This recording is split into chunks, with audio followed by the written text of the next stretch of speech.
ഞാൻ നിങ്ങളോട് പറഞ്ഞ വചനം നിമിത്തം നിങ്ങൾ ശുദ്ധിയുള്ളവരായിരിക്കും. ഒന്നുകൂടെ ആവർത്തിക്കാം. ഞാൻ നിങ്ങളോട് പറഞ്ഞ വചനം നിമിത്തം നിങ്ങൾ ശുദ്ധിയുള്ളവരായിരിക്കും. അതിന്റെ അർത്ഥം വചനം ശുദ്ധീകരണത്തിനുള്ളതാണ്. ഇന്ന് ഞാൻ നിങ്ങളുമായിട്ട് പങ്കുവയ്ക്കുന്നത് ഈ ഒരൊറ്റ ആശയം മാത്രമാണ്. വചനം ശുദ്ധീകരിക്കുന്നതാണ്. ആ വചനം ശുദ്ധീകരിക്കുന്നത് രണ്ട് തലത്തിലാണ്. ഒന്ന്, വചനം പറയുന്നവരിൽ, രണ്ട്, വചനം കേൾക്കുന്നവരിൽ. വചനം കേൾക്കുന്നവരിലെ ശുദ്ധീകരണത്തെ കുറിച്ച് ആദ്യം നമുക്ക് ചിന്തിക്കാം. വചനം ആരോട് പറയുന്നുവോ അവര് ശുദ്ധിയുള്ളവരായിരിക്കും. അത് തന്നെയാണ് ആ വചനത്തിന്റെ നേരിട്ടുള്ള വ്യാഖ്യാനം. ഞാൻ നിങ്ങളോട് പറഞ്ഞ വചനം നിമിത്തം നിങ്ങൾ ശുദ്ധിയുള്ളവരായിരിക്കും. അപ്പൊ യേശു വചനം പറഞ്ഞതുകൊണ്ട് ആ വചനം കേട്ടവര് ശുദ്ധിയായിരിക്കുകയാണ് എന്നാണ് പറയുക. ആരോട് വചനം പറയുന്നോ അവര് ശുദ്ധിയുള്ളവരായിരിക്കും. വചനം വായന വചനം പറയല് തന്നെയാണ്. അതിൻ്റെ അകത്ത് വ്യാഖ്യാനമില്ലാതെ, അത് ഒരു അക്ഷരം പോലും മാറാതെ, ഒരു കുത്തുകോമകൾ മാറാതെ അത് നമ്മൾ പങ്കുവെക്കുമ്പോൾ, വചനം വായിക്കുമ്പോൾ അത് വചനം പറയലാണ്. യേശു പറഞ്ഞ അതേ പ്രവൃത്തിയാണ് ചെയ്യുന്നത്. ഇതിലൂടെ കേൾക്കുന്ന സമസ്ത മേഖലകളും ശുദ്ധീകരിക്കപ്പെടുന്നുണ്ട്. ആ സമസ്ത മേഖലകളെ കുറിച്ച് നമ്മളൊന്ന് ചിന്തിക്കുന്നത് നല്ലതാണ്. അതിന് ഒന്നാമതായിട്ട് നമ്മുടെ പൗരാണികമായ ഒരു ശൈലി ഒന്ന് നിങ്ങളുടെ മുമ്പിൽ ഓർമ്മപ്പെടുത്തുകയാണ്. അത് ചെവിട്ടോർമ്മ എന്ന് പറയുന്ന ഒരു കാര്യമാണ്. ഒരാള് മരണത്തോടടുത്ത് കൊണ്ടിരിക്കുമ്പോൾ, അയാൾ വായു വലിച്ചുകൊണ്ടിരിക്കുമ്പോൾ, അല്ലെങ്കിൽ സുബോധം നഷ്ടപ്പെട്ടോ നഷ്ടപ്പെട്ടില്ലയോ എന്ന് അറിയാൻ പാടില്ലാത്തൊരു സ്റ്റേജിൽ നമ്മുടെ പൂർവികര് ചെയ്തുകൊണ്ടിരുന്നൊരു കാര്യം ചെവിട്ടോർമ്മ ചെല്ലുക എന്നുള്ളതാണ്. അതായത് ചെകിടിന്റെ അടുത്ത് ചെന്നിട്ട് ആ ആൾക്ക് ആ കാലഘട്ടത്തില് ഏത് ഒച്ചയില് കേൾക്കാൻ പറ്റുമായിരുന്നോ അത്രയും ഒച്ചയില്, ചിലപ്പോൾ വയസ്സൊക്കെ ആയി കഴിയുമ്പോൾ പ്രായം കൂടിയതിന്റെ പശ്ചാത്തലത്തിൽ ചെവിട് കേൾക്കാൻ പറ്റാത്തതാണ് ഇത്തിരി ഒച്ചയിൽ ചെല്ലും. ചെവിട് കേൾക്കുന്നയാളാണെങ്കിൽ കുറച്ച് ശബ്ദം താഴ്ത്തി ചൊല്ലും. അപ്പൊ ആ ചെവിട്ടോർമ്മ ചെല്ലുന്നത് മൂന്ന് കാര്യങ്ങളാണ് പ്രധാനമായിട്ട്. ഒന്ന്, നമ്മുടെ അടിസ്ഥാന നമസ്കാരങ്ങൾ. രണ്ട്, സുഹൃത ജപങ്ങൾ. മൂന്ന്, വചനങ്ങൾ. ഈ മൂന്ന് കാര്യങ്ങളാണ് ചൊല്ലിയിരുന്നത്. ഈ മൂന്ന് കാര്യങ്ങളും വചനത്തിന്റെ അടിത്തറയാണ് എന്ന് നമുക്കറിയാം.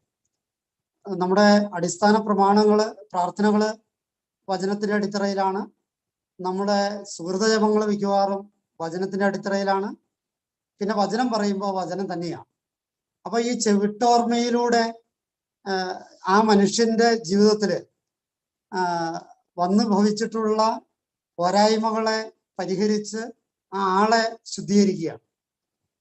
ആ ചെവിട്ടോർമ്മകള് ഉണ്ടായിരുന്ന കാലഘട്ടത്തില് ഇന്നത്തെ എന്നതിനേക്കാൾ അപ്പുറത്തേക്ക് നല്ല മരണങ്ങൾ ഉണ്ടായിരുന്നു എന്ന് വിചാരിക്കുന്നത് കൂടുതൽ അഭിലഷണീയമാണ്. ഇതൊരു പൗരോഹിത്യ അനുഭവത്തിന്റെ പശ്ചാത്തലത്തിൽ പറയുന്നതാണ്.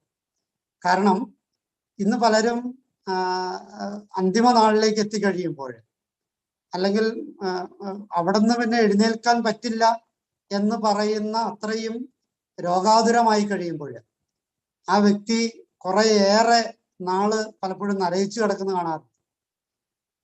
ആ നരയിച്ചു കിടക്കുമ്പോഴൊക്കെ വീട്ടുകാരെ അസ്വസ്ഥപ്പെടുന്നത് ഈ വ്യക്തിയുടെ കാര്യങ്ങളിൽ തീരുമാനമായില്ലോ എന്നുള്ളതിനെ കുറിച്ചാണ്.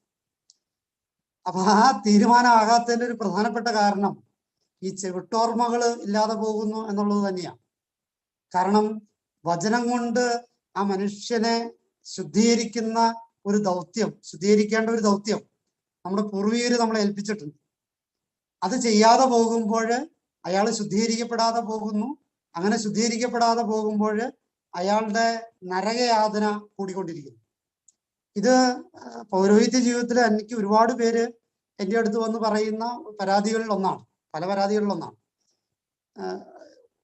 അച്ഛന് രക്ഷപ്പെടാൻ സാധ്യതയില്ല, പക്ഷെ ഒന്നും തീരുമാനമാവുന്നില്ല, അച്ഛൻ ഒന്ന് പ്രാർത്ഥിക്കണം. അപ്പൊ ഞാൻ പറയുന്ന ഒരു കാര്യം, പല കാര്യങ്ങളിൽ ഒന്ന് ഇതാണ്, ഈ ചെവിട്ടോർമ്മയെ ഒന്ന് നമ്മൾ പുനർജീവിപ്പിക്കേണ്ടത്. അത് പുനർജീവിപ്പിക്കണം എന്ന് പറയുമ്പോൾ വചനം വായിക്കുന്ന നമ്മൾ ആ ചെവിട്ടോർമ്മകളുടെ വചന വചന വായനയുടെ വചനം പറയുന്നതിന്റെ താത്വികമായ അടിത്തറ മനസ്സിലാക്കണം. ഏതൊരു മനുഷ്യനെയും ശുദ്ധീകരിക്കാനായിട്ടുള്ള ഏറ്റവും ഉത്തമവും ഉദാത്തവുമായ കാര്യമാണ് ചെറുത്തോർമ്മ എന്നുള്ളത്. അപ്പോൾ സ്വാഭാവികമായിട്ടും ഈ ചെറുത്തോർമ്മയിലൂടെ നമ്മൾ ചെയ്യുന്നത്,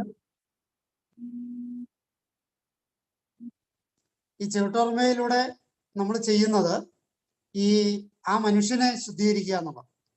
അത് ഏതൊരു മനുഷ്യനെയും ശുദ്ധീകരിക്കുന്നത്.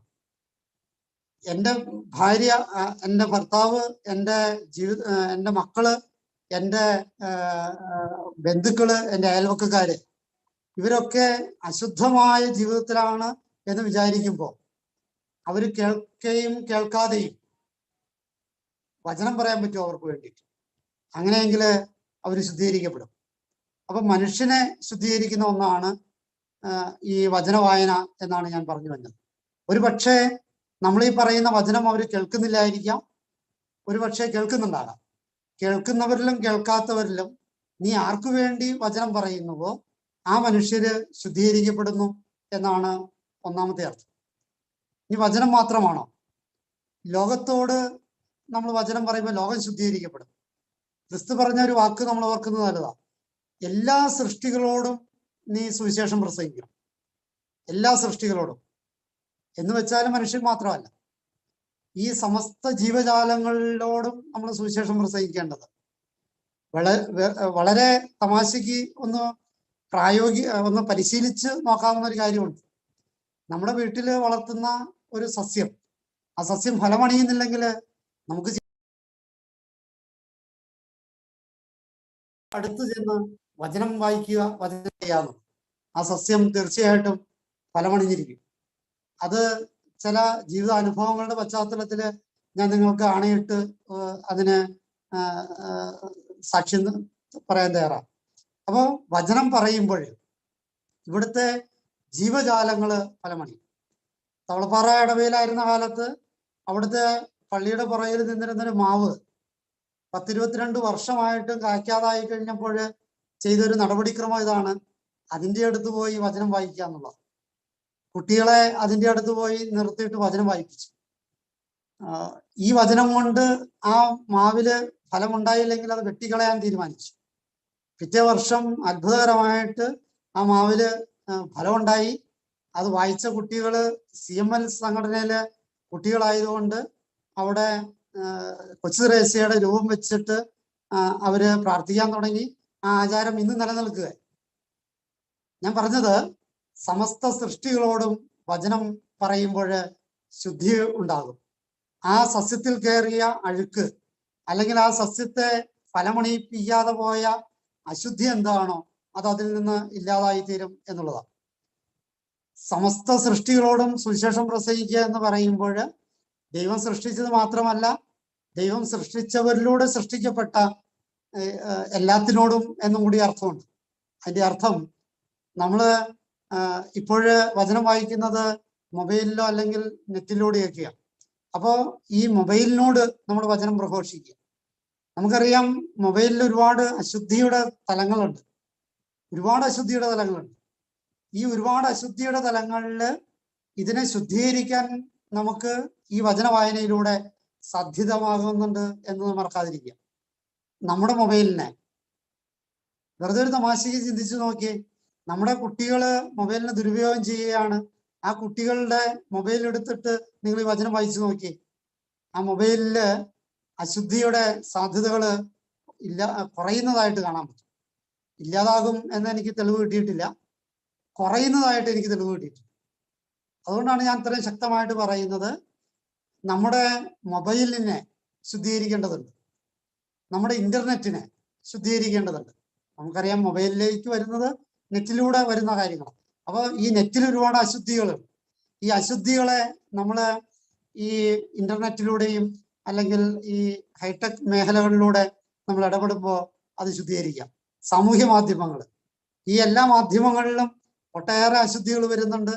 മനുഷ്യനെ ഭിന്നിപ്പിക്കുന്ന മത, വർഗ, ജാതി വിദ്വേഷങ്ങൾ ഉണ്ടാക്കുന്ന ഒരുപാട് കാര്യങ്ങൾ വിശ്വാസികൾ ബാക്കിയുള്ള തലപ്പത്തുള്ളവര് ഒക്കെ അവരുടെയൊക്കെ ഭാഗത്തുനിന്ന് ഉണ്ടാകുന്നുണ്ട്, തീർച്ചയായിട്ടും ഉണ്ടാകുന്നുണ്ട്. പക്ഷേ സാധാരണക്കാരായ നമ്മള് ഈ വചനം വായിക്കുന്നതിലൂടെ അതിനെ കുറെയൊക്കെ ശുദ്ധീകരിക്കാനായിട്ട് പറ്റുന്നുണ്ട്. അതിന്റെ ഏതെങ്കിലുമൊക്കെ അംശങ്ങളെ കഴുകാനായിട്ട് പറ്റുന്നുണ്ട്. സ്നാനം ചെയ്യാൻ പറ്റുന്നില്ലെങ്കിലും പൂർണ്ണമായി ശുദ്ധീകരിക്കാൻ നമുക്ക് പറ്റുന്നില്ല. കാരണം നമ്മൾ ചെയ്യുന്ന ഈ ശുദ്ധീകരണ പ്രക്രിയ അതിലുള്ള തിന്മയേക്കാൾ കുറവായിരിക്കുമ്പോൾ ശുദ്ധീകരണം പൂർണ്ണമാകില്ല. അപ്പൊ അതുകൊണ്ട് നമ്മൾ നിരാശപ്പെടേണ്ട കാര്യമില്ല. എന്നെ കൊണ്ട് ഒരാളുടെ അല്ലെങ്കിൽ ഒരു പാത്രത്തിന്റെ ഉള്ളു മാത്രമേ കഴുകാൻ പറ്റിയല്ലോ. ഓക്കെ, ഉള്ളു കഴുകാൻ പറ്റിയില്ലോ, പുറം കഴുകാൻ ഉണ്ടെങ്കിലും ഉള്ളു കഴുകാൻ പറ്റിയല്ലോ. എവിടെയെങ്കിലും ഒരു അംശത്തെ കഴുകാൻ പറ്റി, ശുദ്ധീകരിക്കാൻ പറ്റി എന്നുള്ളതിൽ നമ്മൾ നന്ദിയുള്ളവരായിട്ട് മാറും. ഇനി ശ്രോതാക്കളോട് എന്ന് പറയുമ്പോൾ നമ്മുടെ വചനം ശ്രോതാക്കൾ ആരൊക്കെയാണ്? നമ്മൾ ഈ വചനം വായിക്കുമ്പോൾ തീർച്ചയായിട്ടും നമ്മുടെ കുടുംബം അത് കേൾക്കുന്നുണ്ട്, കുടുംബത്തിലെ അംഗങ്ങൾ കേൾക്കുന്നുണ്ട്. ആ കുടുംബത്തിലെ അംഗങ്ങൾ ശുദ്ധിയുള്ളവരായിട്ട് മാറും. നമ്മൾ ഈ വചനം ഇങ്ങനെ വായനയുണ്ട്, നിങ്ങൾ ഇതിൻ്റെ അകത്ത് പങ്കെടുക്കണം, കേൾക്കണം എന്ന് പറഞ്ഞിട്ട് നമ്മുടെ ബന്ധുക്കളെ ഈ ഗ്രൂപ്പിലേക്ക് ക്ഷണിക്കുമ്പോൾ ആ കുടുംബം ശുദ്ധിയുള്ളവരായിട്ട് മാറും. ഈ കാലഘട്ടത്തിൽ നമ്മൾ ചെയ്യേണ്ട ഒരു വലിയ പ്രധാനപ്പെട്ട കാര്യം കൂടിയാണത്. ഞാൻ വചനം വായിക്കുന്നുണ്ട് എന്നും അതുകൊണ്ട് അതിൽ തന്നെ തൃപ്തരായാൽ പോരാ, നമ്മുടെ ബന്ധുക്കളെയും സുഹൃത്തുക്കളെയും ഈ കാര്യം അറിയിക്കുകയും അവർക്ക് നമുക്ക് ഈ ലിങ്കിന് ഒരു തടസ്സവും ഇതിൻ്റെ നമ്മുടെ ചെറിയഞ്ചാണ്ട മോള് ഏർപ്പെടുത്തിയിട്ടില്ല. അപ്പൊ അതുകൊണ്ട് നമുക്ക് ധൈര്യമായിട്ട് ഏതൊരു ആളെയും ഇതിൻ്റെ അകത്തേക്ക് ജോയിൻ ചെയ്യിപ്പിക്കാം, അല്ലെങ്കിൽ കേൾപ്പിക്കാം. ഇത് കേൾപ്പിക്കാം, അല്ലെങ്കിൽ ലിങ്ക് കൊടുക്കാൻ ബുദ്ധിമുട്ടാണെങ്കിൽ നമ്മുടെ യൂട്യൂബ് ചാനലുണ്ട്, അതിലേക്ക് ആ ചാനലിന്റെ കാര്യങ്ങൾ പറഞ്ഞു കൊടുക്കാം. അപ്പൊ അതിലൂടെ വചനം കേൾക്കുമ്പോൾ ആ കുടുംബം ശുദ്ധീകരിക്കപ്പെടും. അപ്പൊ ഇങ്ങനെ ഈ നാടിനെയും ഇടവകയെയും കുടുംബങ്ങളെയും വ്യക്തികളെയും ഒക്കെ ശുദ്ധീകരിക്കുന്നതാണ് വചനം കേൾക്കുന്നതിലൂടെ. ഇനി വചനം പറയുന്ന നമ്മളിൽ എങ്ങനെയാണ് ശുദ്ധി ഉണ്ടാകുന്നത്? മത്തായിയുടെ സുവിശേഷം 15-ാമത്തെ അധ്യായം 11-ാമത്തെ വാക്യത്തില് പറയുന്ന ഒരു കാര്യമുണ്ട്.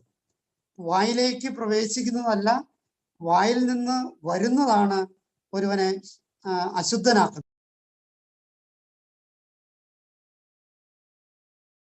വായിൽ നിന്ന് വരുന്നതാണ്, വായിലേക്ക് പോകുന്നതല്ല ഒരുത്തിനെ അശുദ്ധനാക്കുന്നത് എന്ന് പറയുന്നതിന്റെ ആ വചനത്തിന്റെ, ക്രിസ്തു പറഞ്ഞ വചനത്തിന്റെ നേർ വിപരീത അർത്ഥം ഒന്ന് എടുത്തു നോക്കുക. വായിൽ നിന്ന് വരുന്നതാണ് ഒരുത്തിനെ അശുദ്ധനാക്കുന്നതെങ്കിൽ അത് തന്നെയല്ലേ ശുദ്ധമാക്കുന്നത്. അപ്പൊ എന്നെ ശുദ്ധമാക്കുന്നത് എന്താ? എന്നെ ശുദ്ധമാക്കണമെങ്കിൽ ഒരൊറ്റ കാര്യമാണ് ക്രിസ്തു കൃത്യമായിട്ട് പറഞ്ഞത്, അത് എൻ്റെ വായിൽ നിന്ന് നല്ലത് പുറപ്പെടുക എന്നുള്ളത്. നല്ലത് പുറപ്പെടുന്നതിൽ ഏറ്റവും നല്ലത് ഏതാ? നല്ല വാക്കുകള്, പ്രോത്സാഹനങ്ങള്, ഇതൊക്കെ നല്ലത് തന്നെയാണ്. ആ നല്ല വാക്കുകളേക്കാൾ കുറച്ചുകൂടി മെച്ചപ്പെട്ട നല്ലത് ഏതാ?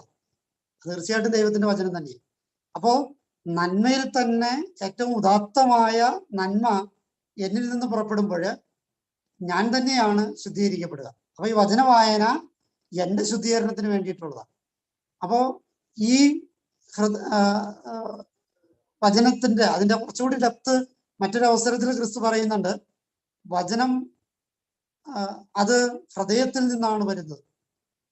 അപ്പോൾ ഈ ഹൃദയത്തിൽ നിന്ന് വരുന്ന വചനം അത് ശുദ്ധമാണ്. അപ്പൊ ഹൃദയത്തിൽ നിന്ന് വരുന്നത് ശുദ്ധമാകണമെങ്കിൽ എന്തായിരിക്കണം? ഹൃദയം ശുദ്ധമാകണം. ഹൃദയം ശുദ്ധമാകണമെങ്കിൽ എന്ത് ചെയ്യണം? വചനം വായിക്കണം. അപ്പോൾ ഈ ഹൃദയം ശുദ്ധമാക്കാൻ ഞാൻ വചനം വായിക്കണം. ആ വചനം എന്നെ ശുദ്ധമാക്കണമെങ്കിൽ എൻ്റെ വായിൽ നിന്ന് പുറപ്പെടണം. മനസ്സിലായി കാണുമെന്ന് വിചാരിക്കണം. എൻ്റെ ഹൃദയം ശുദ്ധമാക്കണമെങ്കിൽ ഞാൻ വചനം വായിച്ചാൽ എൻ്റെ ഹൃദയം ശുദ്ധമാകും. പക്ഷെ ആ വചനം വായിച്ചു കഴിഞ്ഞാൽ അത് പുറത്തേക്ക് കണ്ണുകൊണ്ട് വായിച്ചാൽ പോരാ, അത് പുറത്തേക്ക് വരുമ്പോൾ അത് എന്നെ തന്നെ ഹൃദയം മാത്രം ശുദ്ധമായാൽ പോരാ, എന്നെ തന്നെ ശുദ്ധമാക്കണം. അപ്പോൾ സമ്പൂർണ്ണ ശുദ്ധീകരണമാണ് ഒരു വചന വായനയിൽ നടക്കുന്നതെന്നർത്ഥം. ഹൃദയം ശുദ്ധീകരിക്കാൻ സൈലന്റ് ആയിട്ട് വായിച്ചാൽ മതി. പക്ഷേ ശബ്ദത്തിൽ വായിച്ചാൽ അത് അവനവനെ തന്നെ പൂർണ്ണമായിട്ട് ശുദ്ധീകരിക്കുമെന്നർത്ഥം. ഇങ്ങനെ അവനവനെ ശുദ്ധീകരിക്കുകയും ഈ പ്രപഞ്ചത്തെ ശുദ്ധീകരിക്കുകയും നമ്മുടെ കുടുംബത്തെ ശുദ്ധീകരിക്കുകയും നമ്മളുമായിട്ട് ബന്ധപ്പെട്ടവരെ ശുദ്ധീകരിക്കുകയും ഈ സമസ്ത സൃഷ്ടികളെയും ശുദ്ധീകരിക്കുകയും ഇന്നത്തെ ഏറ്റവും തിന്മയുള്ള മേഖലയായ ഇന്റർനെറ്റ്, മൊബൈല്, അല്ലെങ്കിൽ ഈ സാമൂഹ്യ മാധ്യമങ്ങള്, ഇതിന്റെയൊക്കെ ശുദ്ധീകരണവും ഈ നമ്മുടെ ഈ വചന വായനയിലൂടെ നടക്കുന്നുണ്ട്. അതിൽ നമുക്ക് അഭിമാനിക്കാം. അതുകൊണ്ട് ഇതൊരു ശുദ്ധീകരണ പ്രക്രിയയാണ് എന്ന ഉറച്ച ബോധ്യത്തോടു കൂടി ഈ ശുദ്ധീകരണ പ്രക്രിയ ഏറ്റവും ഭംഗിയായിട്ട് ചെയ്യാനായിട്ട് ദൈവം നമ്മളെ അനുഗ്രഹിക്കട്ടെ എന്ന് പ്രാർത്ഥിക്കുകയും ആശംസിക്കുകയും ചെയ്യുന്നു. ഈശോ മിശിഹായ്ക്ക് സ്തുതിയായിരിക്കും.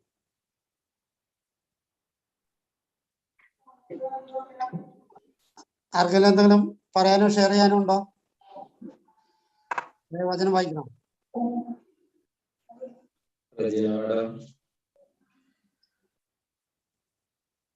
ചേട്ടാ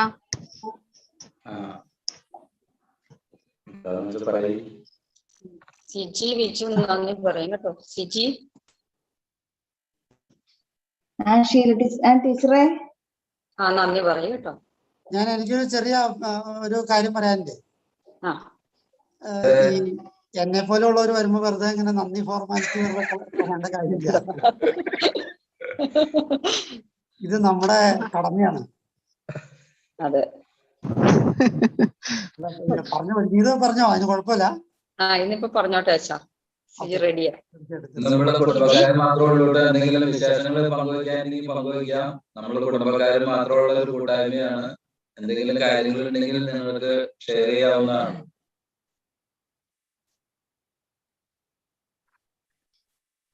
നന്ദി പറയാൻ പറഞ്ഞോ സിജി? ടീച്ചറെ നന്ദി പറഞ്ഞോളൂ. ഈശോ സ്നേഹം നിറഞ്ഞ പീറ്ററച്ച, സ്നേഹം നിറഞ്ഞ ആത്മീയ പിതാക്കന്മാരെ, സ്നേഹം നിറഞ്ഞ ചിറയൻചേട്ടന് കുടുംബം, സ്നേഹം നിറഞ്ഞ ദൈവകൃപാകളെ, ഇന്ന് നമുക്ക് നല്ല സന്ദേശം കേൾക്കുവാനും വചനങ്ങൾ വായിക്കുവാനും ഈശോയ്ക്ക് തന്ന നല്ല സമയത്തെ ഓർത്ത് ഈശോയോട് നന്ദി പറയുന്നു. അശുദ്ധിയെ വിശദീകരിക്കുന്ന ജീവജലത്തിന്റെ അരുവിയാണ് വചനമെന്ന് അച്ഛൻ നമുക്ക് മനസ്സിലാക്കി തന്നു. നമുക്ക് സന്ദേശം ആശീർവാദം നൽകാൻ നമ്മോടൊപ്പമായിരുന്ന ഹോളി ക്രൈസ്റ്റ് ഗ്രൂപ്പിന്റെ ആത്മീയ പിതാവായ പീറ്ററച്ചന് ഞങ്ങളുടെ എല്ലാവരുടെയും സ്നേഹം നിറഞ്ഞ നന്ദി പറയുന്നു. താങ്ക് യു അച്ഛാ.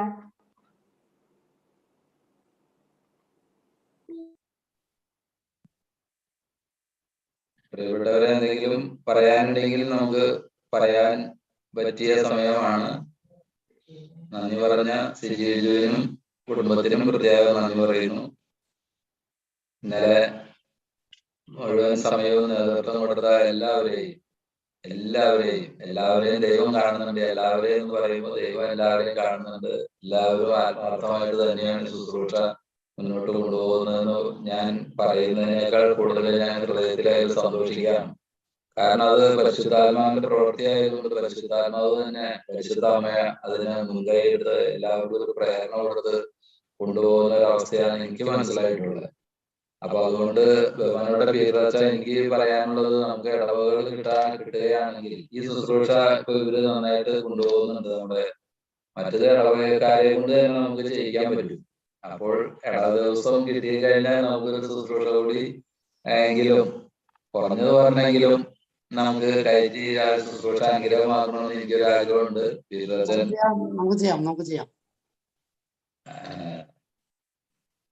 ആർക്കെങ്കിലും എന്തെങ്കിലും പറയാനുണ്ടെങ്കിൽ പറയാം, ഇല്ലെങ്കിൽ നമുക്ക് വായനയിലേക്ക് പ്രവേശിക്കാം. ലില്ലി വർഗീസിന് കോവിഡ് ആണേ, എല്ലാവരും പ്രാർത്ഥിക്കുക. ഞാൻ ആർക്കും ഇല്ലാതിരിക്കാൻ വേണ്ടി. ലില്ലി നമുക്ക് പ്രാർത്ഥിക്കാം. നമ്മളൊരു എൽസി ചേച്ചി പ്രസന്നപുരത്ത് ഇന്നലെ പള്ളിയിൽ വെച്ച് ഒരു തല്ലിക്കഷ്ണം വീണ് പൊട്ട്, അസ്ഥിക്ക് പൊട്ടും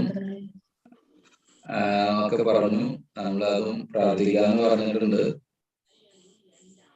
എൽസി ചേച്ചി ഇതിനകത്തില്ലാന്ന് തോന്നുന്നു. ഉണ്ടായിട്ട് പോയതാണോ അതോ ഇനി എണ്ണം കൂടിയത് കാണാത്തതാണോ എന്നറിയില്ല. ആള് കാല് ഇന്നലെ പള്ളിയില് എന്തോ തടിയുമായി ബന്ധപ്പെട്ട് കൈകാര്യം ചെയ്തപ്പോൾ പറ്റിയതാണെന്ന് പറഞ്ഞ് അസ്ഥിക്കും അതല്ലാതെ ഇത്തിരി വിഷമത്തിലിരിക്കുകയാണ്. അപ്പോൾ നമുക്ക് ഈ രണ്ടുപേരെയും പ്രത്യേക ദൈവസന്നിധിയിൽ സമർപ്പിക്കാം. പരിശുദ്ധ അമ്മയോട് ചേർന്ന് നമുക്ക് പ്രാർത്ഥിക്കാം. ഈശോയുടെ തിരുത്തറിയാൽ അവരെ കഴുകട്ടെ, പൊതിയപ്പെടട്ടെ. യേശുവിന്റെ മുറിവിനാൽ സൗഖ്യം പ്രാപിക്കട്ടെ. യേശുവിന്റെ മുറിവിനാൽ എല്ലാവർക്കും ശാരീരികവും മാനസികമായ സൗഖ്യം ലഭിക്കാൻ വേണ്ടി നമുക്കൊരു സ്വർഗസ്ഥനായ പിതാവേ വേണ്ടി പ്രാർത്ഥിക്കാം. സ്വർഗസ്ഥനായ ഞങ്ങളുടെ പിതാവേ, അങ്ങയുടെ നാമം ഉചിതമാകണമേ, അങ്ങയുടെ രാജ്യം വരണമേ, അങ്ങയുടെ തിരുമനസ്സ് സ്വർഗ്ഗത്തിലെ പോലെ ഭൂമിയിലാകണമേ. അന്ന് വേണ്ട ആഹാരം ഇന്ന് ഞങ്ങൾക്ക് തരണമേ. ഞങ്ങളോട് തെറ്റ് ഞങ്ങൾ ക്ഷമിച്ചിരിക്കുന്നത് പോലെ ഞങ്ങളുടെ തെറ്റുകളോട് ക്ഷമിക്കണമേ. ഞങ്ങളെ പ്രലോഭനത്തിൽ ഉൾപ്പെടുത്തരുത്, തിന്മയിൽ നിന്ന് ഞങ്ങളെ രക്ഷിച്ചുകൊള്ളണമേ. എന്തുകൊണ്ടെന്നാൽ രാജ്യവും ശക്തിയും മഹത്വവും എന്നേക്കും അങ്ങയുടേതാകുന്നു. ആമേൻ. നമുക്ക് ഒരു നിമിഷം തമ്പുരാനോട് പ്രാർത്ഥിച്ച് അവിടുത്തെ ആശീർവാദം നമുക്ക് സ്വീകരിച്ചിട്ട് അടുത്ത വായനയിലേക്ക് കിടക്കാം. അല്ലേ ചെറിയ ചേട്ടാ? പ്രവേശിക്കാം. നമ്മള് ഇപ്പൊ വായിച്ചു നിർത്തിയേക്കുന്നത് 19-ാം അധ്യായമാണ്. വെളിപാട് 19-ല് 16 വരെയാണ് വായിച്ചു നിർത്തിയേക്കുന്നത്. ഒരു മിനിറ്റ്. വെളിപാട് 19-ാം അധ്യായം 16 വരെ 16 വരെയാണ് വായിച്ചു നിർത്തിയേക്കുന്നത്.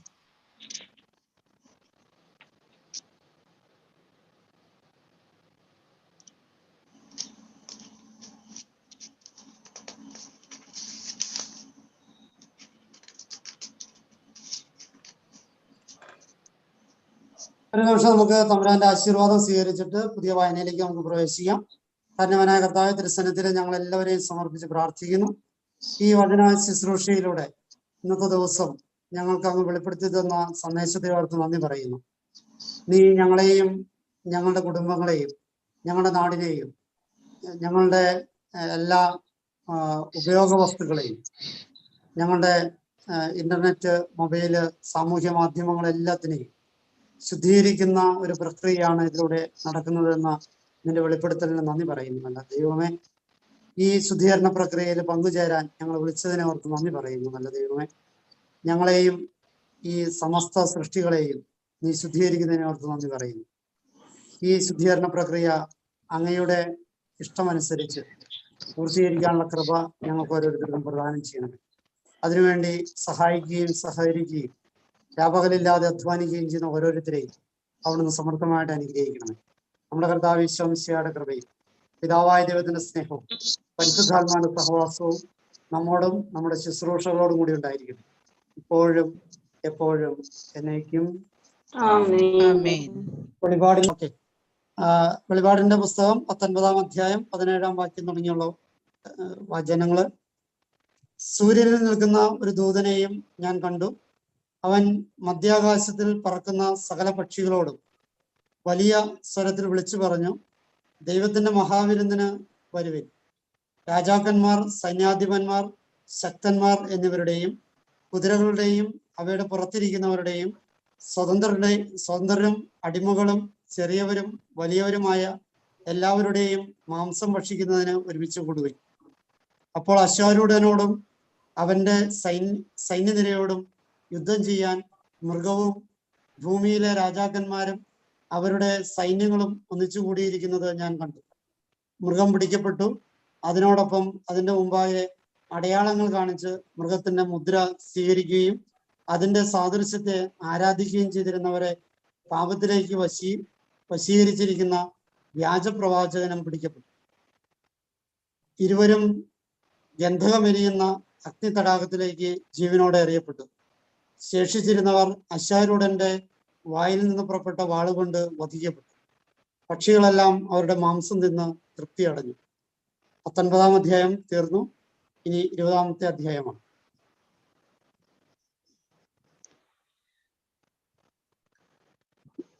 വെളിപാടിന്റെ പുസ്തകം 20-ാം അധ്യായം. 1000 വർഷത്തെ ഭരണം. സ്വർഗത്തിൽ നിന്ന് ഒരു ദൂതൻ ഇറങ്ങുന്നത് ഞാൻ കണ്ടു. അവന്റെ കയ്യിൽ പാതാളത്തിന്റെ താക്കോലും വലിയൊരു ചങ്ങലയുമുണ്ട്. അവൻ ഉഗ്രസർപ്പത്തെ, സാത്താനും പിശാചുമായ പുരാതന സർപ്പത്തെ പിടിച്ച് 1000 വർഷത്തേക്ക് ബന്ധനത്തിലാക്കി. അതിനെ പാതാളത്തിലേക്ക് എറിഞ്ഞ് വാതിലടച്ച് മുദ്ര വെച്ചു. 1000 വർഷം തികയുവോളം ജനതകളെ അവൻ വഞ്ചിക്കാതിരിക്കുന്നതിന് വേണ്ടിയാണിത്. അനന്തരം അല്പസമയത്തേക്ക് അതിനെ അഴിച്ചുവിടേണ്ടിയിരിക്കുന്നു. പിന്നെ ഞാൻ കുറെ സിംഹാസനങ്ങൾ കണ്ടു. അവയിൽ ഇരുന്നവർക്ക് വിധിക്കാൻ അധികാരം നൽകപ്പെട്ടിരുന്നു. കൂടാതെ യേശുവിനും ദൈവവചനത്തിനും നൽകിയ സാക്ഷ്യത്തെ പ്രതി ശിരച്ഛേദം ചെയ്യപ്പെട്ടവരുടെ ആത്മാക്കളെയും മൃഗത്തിന്റെയോ അതിന്റെ സാദൃശ്യത്തെയോ ആരാധിക്കുകയും നെറ്റിയിലും കയ്യിലും അതിന്റെ മുദ്ര സ്വീകരിക്കുകയും ചെയ്യാതിരുന്നവരെയും ഞാൻ കണ്ടു. അവർ ജീവൻ പ്രാപിക്കുകയും 1000 വർഷം ക്രിസ്തുവിനോട് കൂടി വാഴുകയും ചെയ്തു. ഇതാണ് ഒന്നാമത്തെ പുനരുത്ഥാനം. മരിച്ചവരിൽ അവശേഷിച്ചവർ 1000 വർഷം പൂർത്തിയാകുന്നത് വരെ ജീവൻ പ്രാപിച്ചില്ല. ഒന്നാമത്തെ പുനരുത്ഥാനത്തിൽ പങ്കുകൊള്ളുന്നവർ അനുഗ്രഹീതരും പരിശുദ്ധരുമാണ്. ഇവരുടെ മേൽ രണ്ടാമത്തെ മരണത്തിന് ഒരധികാരവുമില്ല. ഇവർ ദൈവത്തിന്റെയും ക്രിസ്തുവിന്റെയും പുരോഹിതന്മാരായിരിക്കും. അവർ അവനോടുകൂടെ 1000 വർഷം വാഴുകയും ചെയ്യും. സാത്താന് ലഭിച്ച ശിക്ഷ. എന്നാൽ 1000 വർഷം തികയുമ്പോൾ സാത്താൻ ബന്ധനത്തിൽ നിന്ന് മോചിതനാകും. ഭൂമിയുടെ 4 കോണുകളിലുമുള്ള ജനതകളെ വഴിതെറ്റിക്കാൻ അവൻ പുറത്തു വരും. ഗോഗ്, മാഗോഗ് എന്നിവയെ യുദ്ധത്തിനായി അവൻ ഒന്നിച്ചു കൂട്ടും. അവരുടെ സംഖ്യ കടപ്പുറത്തെ മണൽത്തരികളോളമായിരിക്കും. അവർ ഭൂതലത്തിൽ കയറി വന്ന് വിശുദ്ധരുടെ പാളയവും പ്രിയപ്പെട്ട പട്ടണവും വളഞ്ഞു. എന്നാൽ സ്വർഗത്തിൽ നിന്ന് അഗ്നി ഇറങ്ങി അവയെ വിഴുങ്ങി.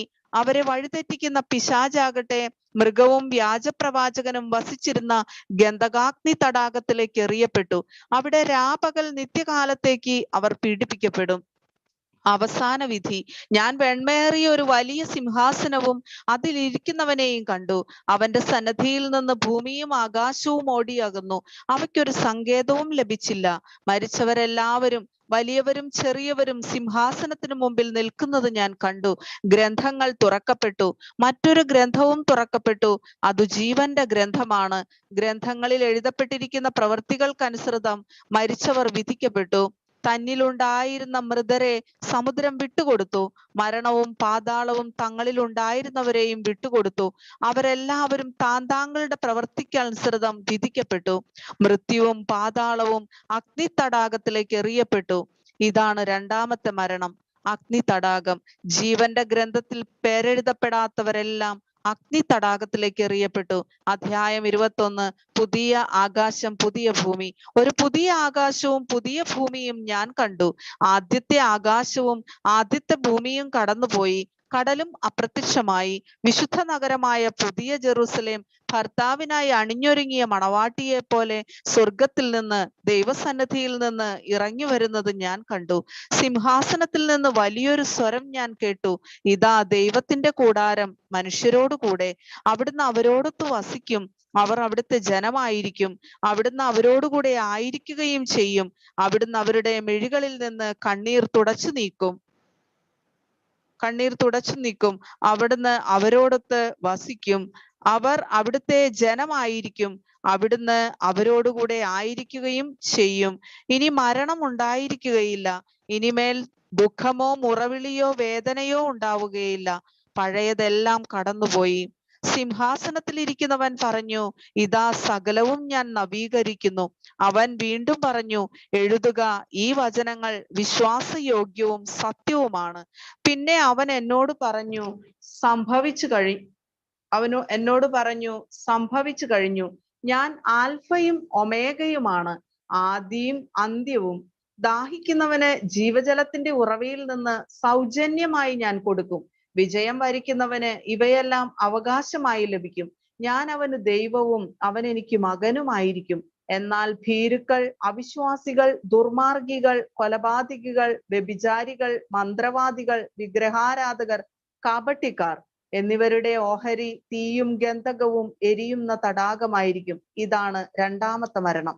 സ്വർഗീയ ജെറുസലേം. അവസാനത്തെ 7 മഹാമാരികൾ നിറഞ്ഞ 7 പാത്രങ്ങൾ പിടിച്ചിരുന്ന 7 ദൂതന്മാരിൽ ഒരുവൻ വന്ന് എന്നോട് പറഞ്ഞു, വരൂ, കുഞ്ഞാടിന്റെ മണവാട്ടിയെ നിനക്ക് ഞാൻ കാണിച്ചു തരാം. അനന്തരം അവൻ ഉയരമുള്ള വലിയ ഒരു മലയിലേക്ക് ആത്മാവിൽ എന്നെ കൊണ്ടുപോയി. സ്വർഗത്തിൽ നിന്ന്, ദൈവസന്നിധിയിൽ നിന്ന് ഇറങ്ങി വരുന്ന വിശുദ്ധ നഗരിയായ ജെറുസലേമിനെ എനിക്ക് കാണിച്ചു തന്നു. അതിന് ദൈവത്തിന്റെ തേജസ്സുണ്ടായിരുന്നു. അതിന്റെ തിളക്കം അമൂല്യമായ രത്നത്തിനും സൂര്യകാന്ത കല്ലിനുമൊപ്പം അത് സ്ഫടികം പോലെ നിർമ്മലം. അതിന് ബൃഹത്തും ഉന്നതവുമായ മതിലും 12 കവാടങ്ങളും ഉണ്ടായിരുന്നു. ആ കവാടങ്ങളിൽ 12 ദൂതന്മാർ. കവാടങ്ങളിൽ ഇസ്രായേൽ മക്കളുടെ 12 ഗോത്രങ്ങളുടെ പേരുകൾ എഴുതപ്പെട്ടിരുന്നു. കിഴക്ക് 3 കവാടങ്ങൾ, വടക്ക് 3 കവാടങ്ങൾ, തെക്ക് 3 കവാടങ്ങൾ, പടിഞ്ഞാറ് 3 കവാടങ്ങൾ. നഗരത്തിന്റെ മതിലിന് 12 അടിസ്ഥാനങ്ങൾ ഉണ്ടായിരുന്നു. അവയിന്മേൽ കുഞ്ഞാടിന്റെ 12 അപ്പസ്തലന്മാരുടെ പേരുകളും എന്നോട്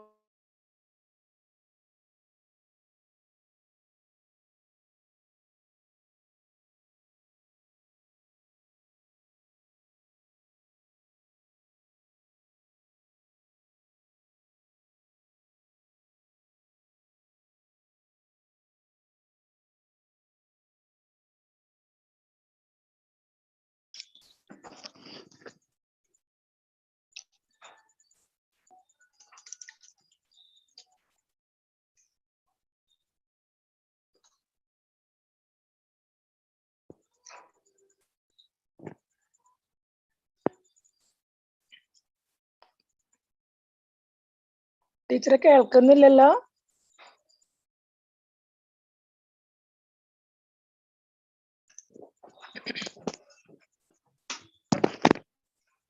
ടീച്ചറെ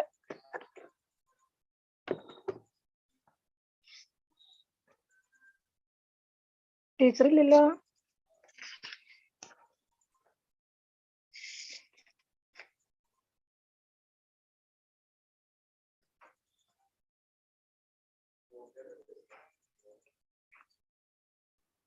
നെറ്റ് കട്ടായതാണെന്ന് തോന്നുന്നു.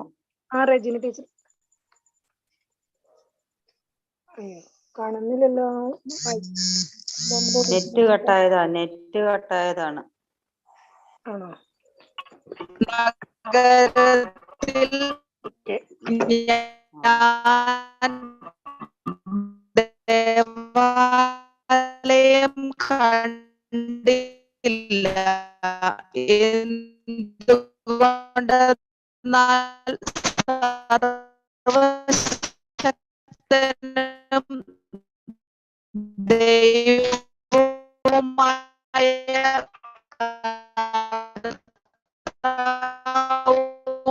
കുഞ്ഞാടുമാണ്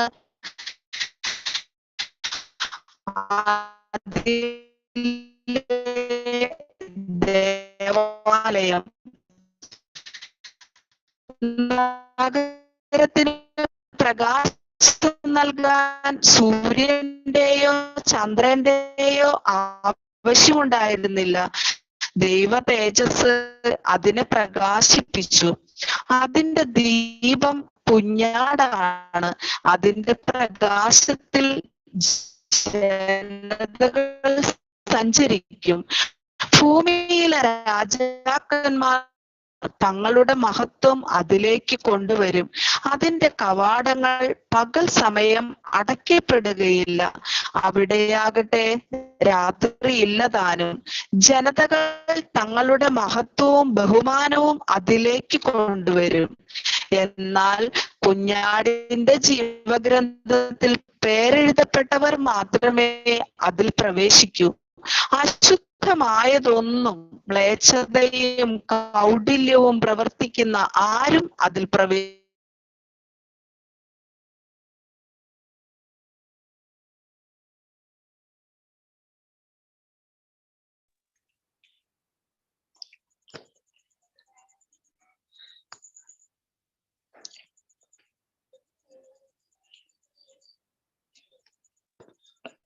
ടീച്ചറിന് നെറ്റ് പ്രോബ്ലം തോന്നണം.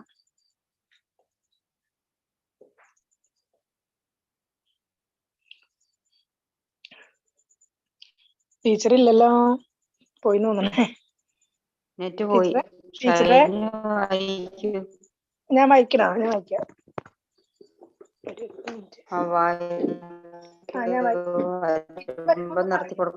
നിർത്തിയാൽ മതി. ടീച്ചർ വരുമ്പോ ഒന്ന് അറിയിപ്പൊന്ന് പറയണം കേട്ടോ. പറയാം. വെളിപാടിന്റെ പുസ്തകം 21-ാം അധ്യായം 22 മുതലുള്ള തിരുവചനങ്ങൾ.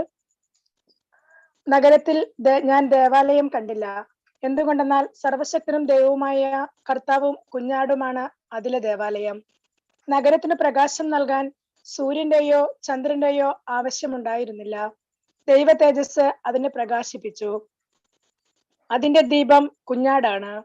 അതിന്റെ പ്രകാശത്തിൽ ജനതകൾ സഞ്ചരിക്കും.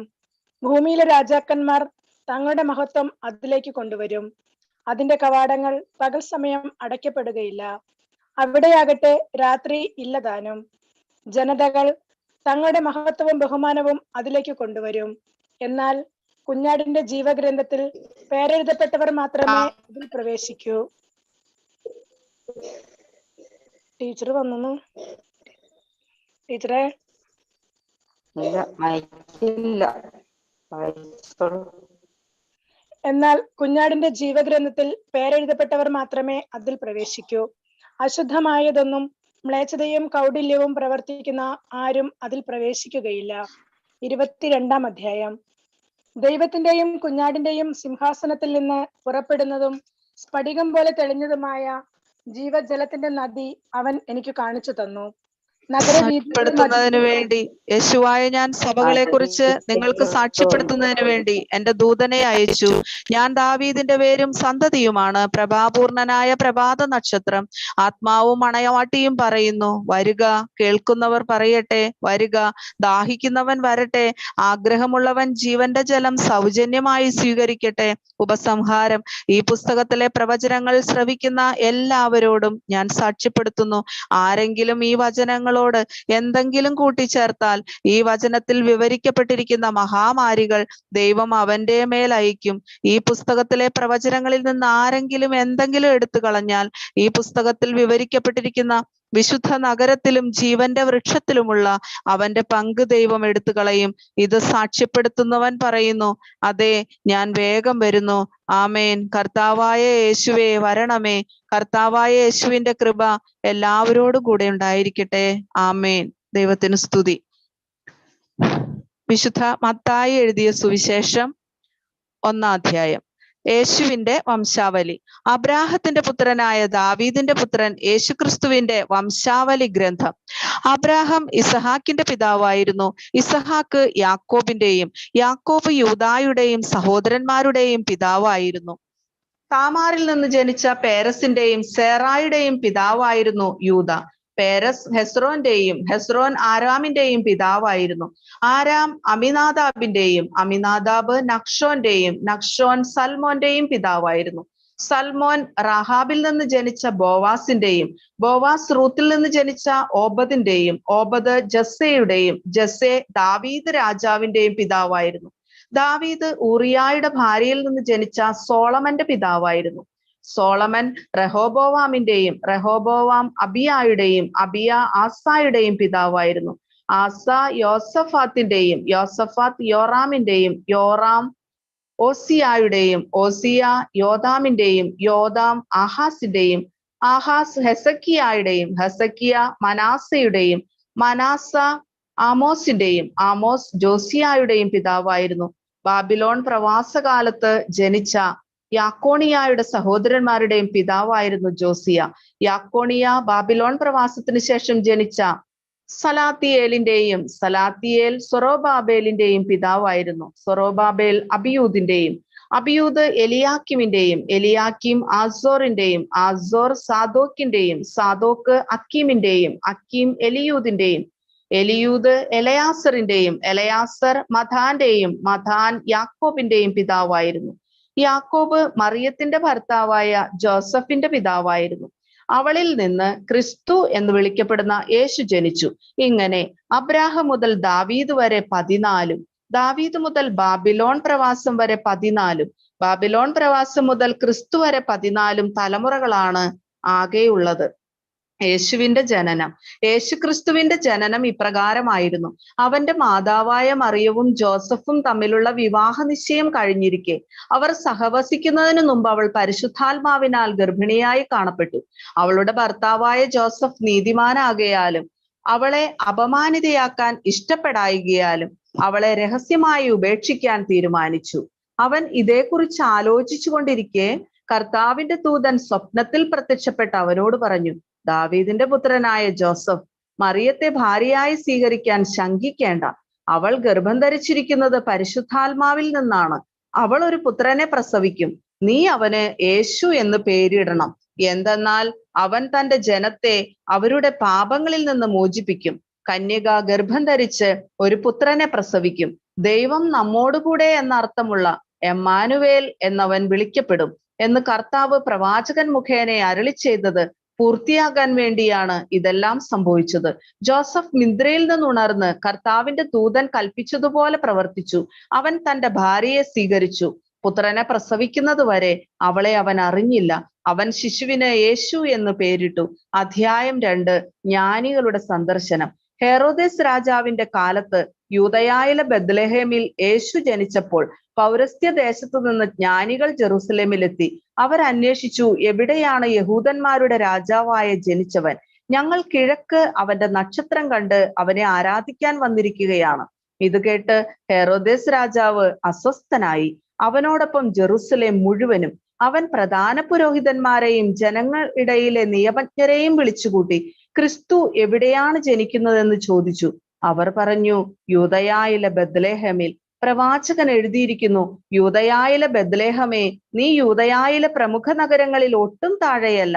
എന്റെ ജനമായ ഇസ്രായേലിനെ നയിക്കാനുള്ളവൻ നിന്നിൽ നിന്നാണ് ഉത്ഭവിക്കുക. അപ്പോൾ ഹെറോദേസ് ആ ജ്ഞാനികളെ രഹസ്യമായി വിളിച്ച് നക്ഷത്രം പ്രത്യക്ഷപ്പെട്ടത് എപ്പോഴെന്ന് സൂക്ഷ്മമായി ആകാംക്ഷയോടെ അന്വേഷിച്ചറിഞ്ഞു.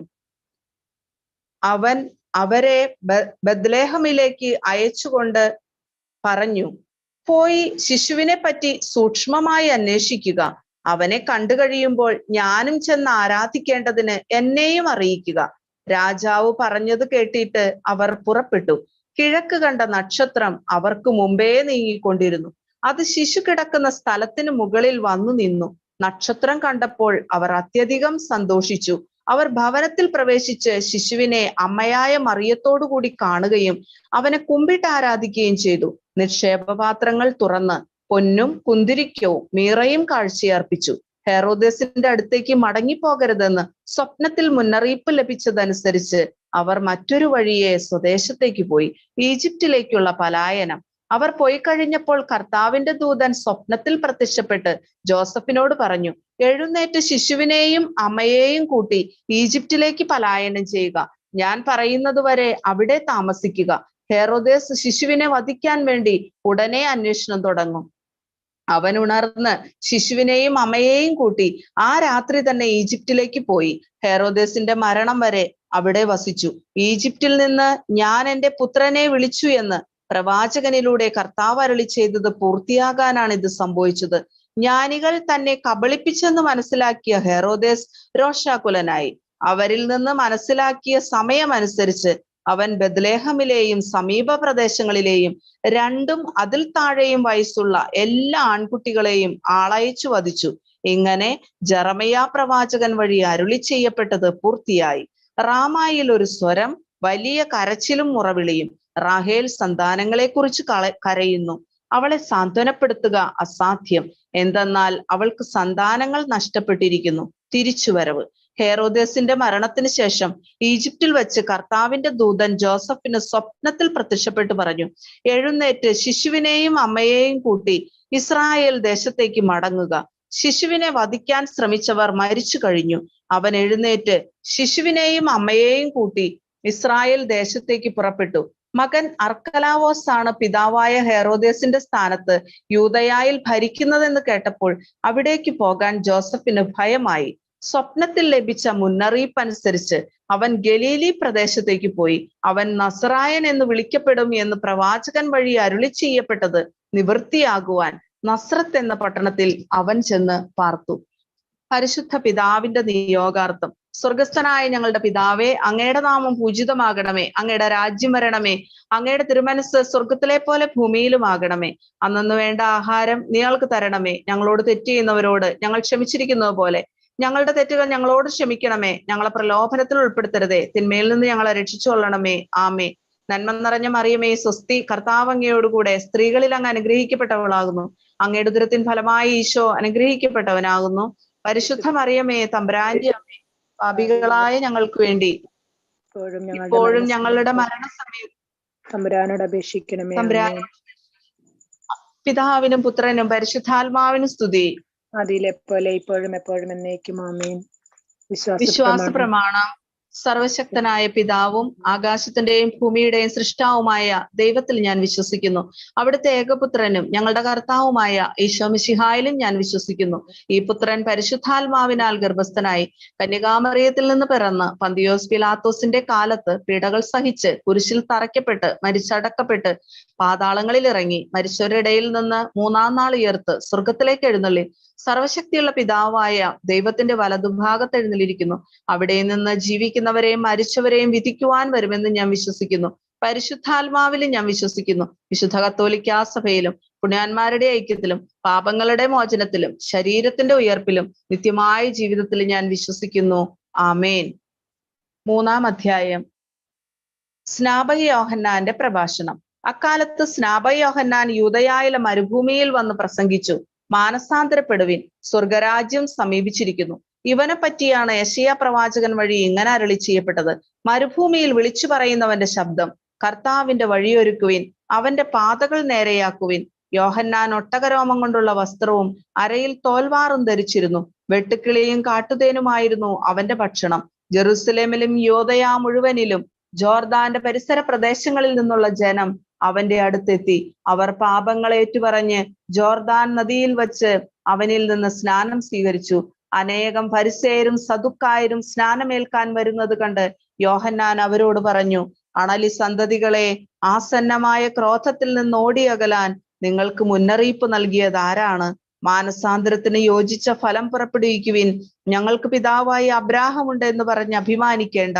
ഈ കല്ലുകളിൽ നിന്ന് അബ്രാഹത്തിന് സന്താനങ്ങളെ പുറപ്പെടുവിക്കാൻ ദൈവത്തിന് കഴിയുമെന്ന് ഞാൻ നിങ്ങളോട് പറയുന്നു. വൃക്ഷങ്ങളുടെ വേരിന് കോടാലി വെച്ചു കഴിഞ്ഞു. നല്ല ഫലം കായ്ക്കാത്ത വൃക്ഷങ്ങളെല്ലാം വെട്ടി തീയിലെറിയും. മാനസാന്തരത്തിനായി ഞാൻ ജലം കൊണ്ട് നിങ്ങളെ സ്നാനപ്പെടുത്തി. എന്റെ പിന്നാലെ വരുന്നവൻ എന്നേക്കാൾ ശക്തൻ. അവന്റെ ചെരുപ്പ് വഹിക്കാൻ പോലും ഞാൻ യോഗ്യനല്ല. അവൻ പരിശുദ്ധാത്മാവിനാലും അഗ്നിയാലും നിങ്ങളെ സ്നാനപ്പെടുത്തും. വീശുമുറം അവന്റെ കയ്യിലുണ്ട്. അവൻ കളം വെടിപ്പാക്കി ഗോതമ്പ് അറപ്പുരയിൽ ശേഖരിക്കും. പതിരുകെടാത്ത തീയിൽ കത്തിച്ചു കളയുകയും ചെയ്യും. യേശുവിന്റെ ജ്ഞാനസ്നാനം. യേശു യോഹന്നാനിൽ നിന്ന് സ്നാനം സ്വീകരിക്കാൻ ഗലീലിയിൽ നിന്ന് ജോർദാനിൽ അവന്റെ അടുത്തേക്ക് വന്നു. ഞാൻ നിന്നിൽ നിന്ന് സ്നാനം സ്വീകരിക്കേണ്ടിയിരിക്കെ നീ എന്റെ അടുത്തേക്ക് വരുന്നുവോ എന്ന് ചോദിച്ചുകൊണ്ട് യോഹന്നാൻ അവനെ തടഞ്ഞു. എന്നാൽ യേശു പറഞ്ഞു, ഇപ്പോൾ ഇത് സമ്മതിക്കുക, അങ്ങനെ സർവ്വനീതിയും പൂർത്തിയാക്കുക നമുക്ക് ഉചിതമാണ്. അവൻ സമ്മതിച്ചു. സ്നാനം കഴിഞ്ഞയുടൻ യേശു വെള്ളത്തിൽ നിന്ന് കയറി. അപ്പോൾ സ്വർഗം തുറക്കപ്പെട്ടു. ദൈവാത്മാവ് പ്രാവിന്റെ രൂപത്തിൽ തന്റെ മേൽ ഇറങ്ങി വരുന്നത് അവൻ കണ്ടു. ഇവൻ എന്റെ പ്രിയപുത്രൻ, ഇവനിൽ ഞാൻ പ്രസാദിച്ചിരിക്കുന്നു എന്നൊരു സ്വരം സ്വർഗത്തിൽ നിന്ന് കേട്ടു. അധ്യായം 4. മരുഭൂമിയിലെ പരീക്ഷ. അനന്തരം പിശാചിനാൽ പരീക്ഷിക്കപ്പെടുന്നതിന് യേശുവിനെ ആത്മാവ് മരുഭൂമിയിലേക്ക് നയിച്ചു. യേശു 40 ദിനരാത്രങ്ങൾ ഉപവസിച്ചു. അപ്പോൾ അവന് വിശന്നു. പ്രലോഭകൻ അവനെ സമീപിച്ചു പറഞ്ഞു, നീ ദൈവപുത്രനാണെങ്കിൽ ഈ കല്ലുകൾ അപ്പമാകാൻ പറയുക. അവൻ പ്രതിവചിച്ചു, മനുഷ്യൻ അപ്പം കൊണ്ട് മാത്രമല്ല ദൈവത്തിന്റെ നാവിൽ നിന്ന് പുറപ്പെടുന്ന ഓരോ വാക്കുകൾ കൊണ്ടുമാണ് ജീവിക്കുന്നത് എന്ന് എഴുതപ്പെട്ടിരിക്കുന്നു. അനന്തരം പിശാച് അവനെ വിശുദ്ധ നഗരത്തിലേക്ക് കൂട്ടിക്കൊണ്ടുപോയി ദേവാലയത്തിന്റെ അഗ്രത്തിൽ കയറ്റി നിർത്തിയിട്ട് പറഞ്ഞു, നീ ദൈവപുത്രനാണെങ്കിൽ താഴേക്ക് ചാടുക. നിന്നെക്കുറിച്ച് അവൻ തന്റെ ദൂതന്മാർക്ക് കൽപ്പന നൽകും. നിന്റെ പാദം കല്ലിൽ തട്ടാതിരിക്കാൻ അവർ നിന്നെ കൈകളിൽ താങ്ങിക്കൊള്ളും എന്ന് എഴുതപ്പെട്ടിരിക്കുന്നു. യേശു പറഞ്ഞു, നിന്റെ ദൈവമായ കർത്താവിനെ പരീക്ഷിക്കരുത് എന്നുകൂടി എഴുതപ്പെട്ടിരിക്കുന്നു. വീണ്ടും പിശാച് വളരെ ഉയർന്ന ഒരു മലയിലേക്ക് അവനെ കൂട്ടിക്കൊണ്ടുപോയി ലോകത്തിലെ എല്ലാ രാജ്യങ്ങളും അവയുടെ മഹത്വവും അവനെ കാണിച്ചുകൊണ്ട് അവനോട് പറഞ്ഞു, നീ സാഷ്ടാംഗം പ്രണമിച്ച് എന്നെ ആരാധിച്ചാൽ ഇവയെല്ലാം ഞാൻ നിനക്ക് നൽകും. യേശു കൽപ്പിച്ചു, സാത്താനെ ദൂരെ പോവുക. എന്തെന്നാൽ നിന്റെ ദൈവമായ കർത്താവിനെ ആരാധിക്കണം, അവിടുത്തെ മാത്രമേ പൂജിക്കാവൂ എന്ന് എഴുതപ്പെട്ടിരിക്കുന്നു. അപ്പോൾ പിശാച് അവനെ വിട്ടുപോയി. ദൈവദൂതന്മാർ അടുത്തു വന്ന് അവനെ ശുശ്രൂഷിച്ചു. യേശു ദൗത്യം ആരംഭിക്കുന്നു. യോഹന്നാൻ ബന്ധനസ്ഥനായെന്ന് കേട്ടപ്പോൾ യേശു ഗലീലിയിലേക്ക് പിൻവാങ്ങി. അവൻ നസ്രത്ത് വിട്ട് സെബുലൂണിന്റെയും നഫ്താലിയുടെയും അതിർത്തിയിൽ സമുദ്രതീരത്തുള്ള കഫർനാമിൽ ചെന്നു പാർത്തു. ഇത് യെശയ്യാ പ്രവാചകൻ വഴി അരുളി ചെയ്യപ്പെട്ടത് നിവൃത്തിയാകാൻ വേണ്ടിയാണ്. സമുദ്രത്തിലേക്കുള്ള വഴിയിൽ ജോർദാന്റെ മറുകരയിൽ സെബുലൂൺ നഫ്താലി പ്രദേശങ്ങൾ, വിജാതിയരുടെ ഗലീലി, അന്ധകാരത്തിൽ സ്ഥിതി ചെയ്തിരുന്ന ജനങ്ങൾ, വലിയ പ്രകാശം കണ്ടു. മരണത്തിന്റെ മേഖലയിലും നിഴലിലും വസിച്ചിരുന്നവർക്കായി ഒരു ദീപ്തി ഉദയം ചെയ്തു. അപ്പോൾ മുതൽ യേശു പ്രസംഗിക്കാൻ തുടങ്ങി, മാനസാന്തരപ്പെടുവീൻ, സ്വർഗരാജ്യം സമീപിച്ചിരിക്കുന്നു. ആദ്യത്തെ 4 ശിഷ്യന്മാർ. അവൻ ഗലീലി കടൽ തീരത്ത് നടക്കുമ്പോൾ കടലിൽ വലവീശിക്കൊണ്ടിരുന്ന 2 സഹോദരന്മാരെ കണ്ടു. പത്രോസ് എന്ന് വിളിക്കപ്പെടുന്ന ശിമയോനെയും സഹോദരൻ അന്ത്രയോസിനെയും. അവർ മീൻപിടുത്തക്കാരായിരുന്നു. അവൻ അവരോട് പറഞ്ഞു, എന്നെ അനുഗമിക്കുക, ഞാൻ നിങ്ങളെ മനുഷ്യരെ പിടിക്കുന്നവരാക്കും. തൽക്ഷണം അവർ വലകൾ ഉപേക്ഷിച്ച് അവനെ അനുഗമിച്ചു. അവർ അവിടെ നിന്ന് മുന്നോട്ട് നീങ്ങിയപ്പോൾ വേറെ 2 സഹോദരന്മാരെ കണ്ടു, സെബദീ പുത്രനായ യാക്കോബും സഹോദരൻ യോഹന്നാനും. അവർ പിതാവുമൊത്ത് വഞ്ചിയിലിരുന്ന് വല നന്നാക്കുകയായിരുന്നു. അവരെയും അവൻ വിളിച്ചു. തൽക്ഷണം അവർ വഞ്ചി ഉപേക്ഷിച്ച് പിതാവിനെയും വിട്ട് അവനെ അനുഗമിച്ചു. യേശു രോഗികളെ സുഖപ്പെടുത്തുന്നു. അവൻ അവരുടെ സിനഗോഗുകളിൽ പഠിപ്പിച്ചും രാജ്യത്തിന്റെ സുവിശേഷം പ്രസംഗിച്ചും ജനങ്ങളുടെ എല്ലാ രോഗങ്ങളും വ്യാധികളും സുഖപ്പെടുത്തിയും ഗലീലി മുഴുവൻ ചുറ്റി സഞ്ചരിച്ചു. അവന്റെ കീർത്തി സിറിയായിൽ എങ്ങും വ്യാപിച്ചു. എല്ലാ രോഗികളെയും വിവിധ വ്യാധികളാലും വ്യഥകളാലും അവശരായവരെയും പിശാചുബാധിതർ, അപസ്മാര രോഗികൾ, തളർവാതക്കാർ എന്നിവരെയും അവർ അവന്റെ അടുത്ത് കൊണ്ടുവന്നു. അവൻ അവരെ സുഖപ്പെടുത്തി. ഗലീലി, ദക്കാപോളീസ്, ജെറൂസലേം, യൂദയ, ജോർദാന്റെ മറുകര എന്നിവിടങ്ങളിൽ നിന്ന് വലിയ ജനക്കൂട്ടങ്ങൾ അവനെ അനുഗമിച്ചു. അധ്യായം 5. സുവിശേഷ ഭാഗ്യങ്ങൾ. ജനക്കൂട്ടത്തെ കണ്ടപ്പോൾ യേശു മലയിലേക്ക് കയറി. അവൻ ഇരുന്നപ്പോൾ ശിഷ്യന്മാർ അടുത്തെത്തി. അവർ അവരെ പഠിപ്പിക്കാൻ തുടങ്ങി. ആത്മാവിൽ ദരിദ്രരായവർ ഭാഗ്യവാന്മാർ, സ്വർഗരാജ്യം അവരുടേതാണ്. വിലപിക്കുന്നവർ ഭാഗ്യവാന്മാർ, അവർ ആശ്വസിപ്പിക്കപ്പെടും. ശാന്തശീലർ ഭാഗ്യവാന്മാർ, അവർ ഭൂമി അവകാശമാക്കും.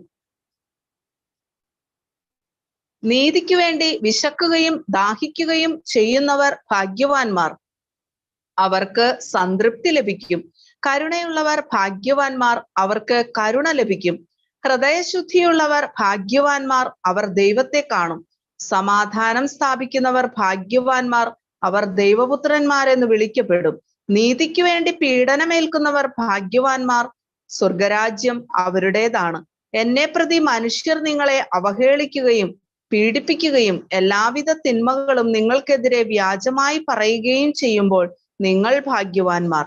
നിങ്ങൾ ആനന്ദിച്ച് ആഹ്ലാദിക്കുവിൻ, സ്വർഗത്തിൽ നിങ്ങളുടെ പ്രതിഫലം വലുതായിരിക്കും. നിങ്ങൾക്ക് മുമ്പുണ്ടായിരുന്ന പ്രവാചകന്മാരെയും അവർ ഇപ്രകാരം പീഡിപ്പിച്ചിട്ടുണ്ട്. ഭൂമിയുടെ ഉപ്പും ലോകത്തിന്റെ പ്രകാശവും. നിങ്ങൾ ഭൂമിയുടെ ഉപ്പാണ്. ഉറകെട്ടുപോയാൽ ഉപ്പിന് എങ്ങനെ വീണ്ടും ഉറ കൂട്ടും? പുറത്തേക്ക് വലിച്ചെറിഞ്ഞ് മനുഷ്യരാൽ ചവിട്ടപ്പെടാനല്ലാതെ മറ്റൊന്നിനും അത് കൊള്ളുകയില്ല. നിങ്ങൾ ലോകത്തിന്റെ പ്രകാശമാണ്. മലമുകളിൽ പണിതുയർത്തിയ പട്ടണത്തെ മറച്ചു വെക്കുക സാധ്യമല്ല. വിളക്ക് കൊളുത്തി ആരും പറയുടെ കീഴിൽ വയ്ക്കാറില്ല, പീഠത്തിന്മേലാണ് വയ്ക്കുക. അപ്പോൾ അത് ഭവനത്തിലുള്ള എല്ലാവർക്കും പ്രകാശം നൽകുന്നു. അപ്രകാരം മനുഷ്യർ നിങ്ങളുടെ സത്പ്രവർത്തികൾ കണ്ട് സ്വർഗസ്ഥനായ നിങ്ങളുടെ പിതാവിനെ മഹത്വപ്പെടുത്തേണ്ടതിന് നിങ്ങളുടെ വെളിച്ചം അവരുടെ മുമ്പിൽ പ്രകാശിക്കട്ടെ.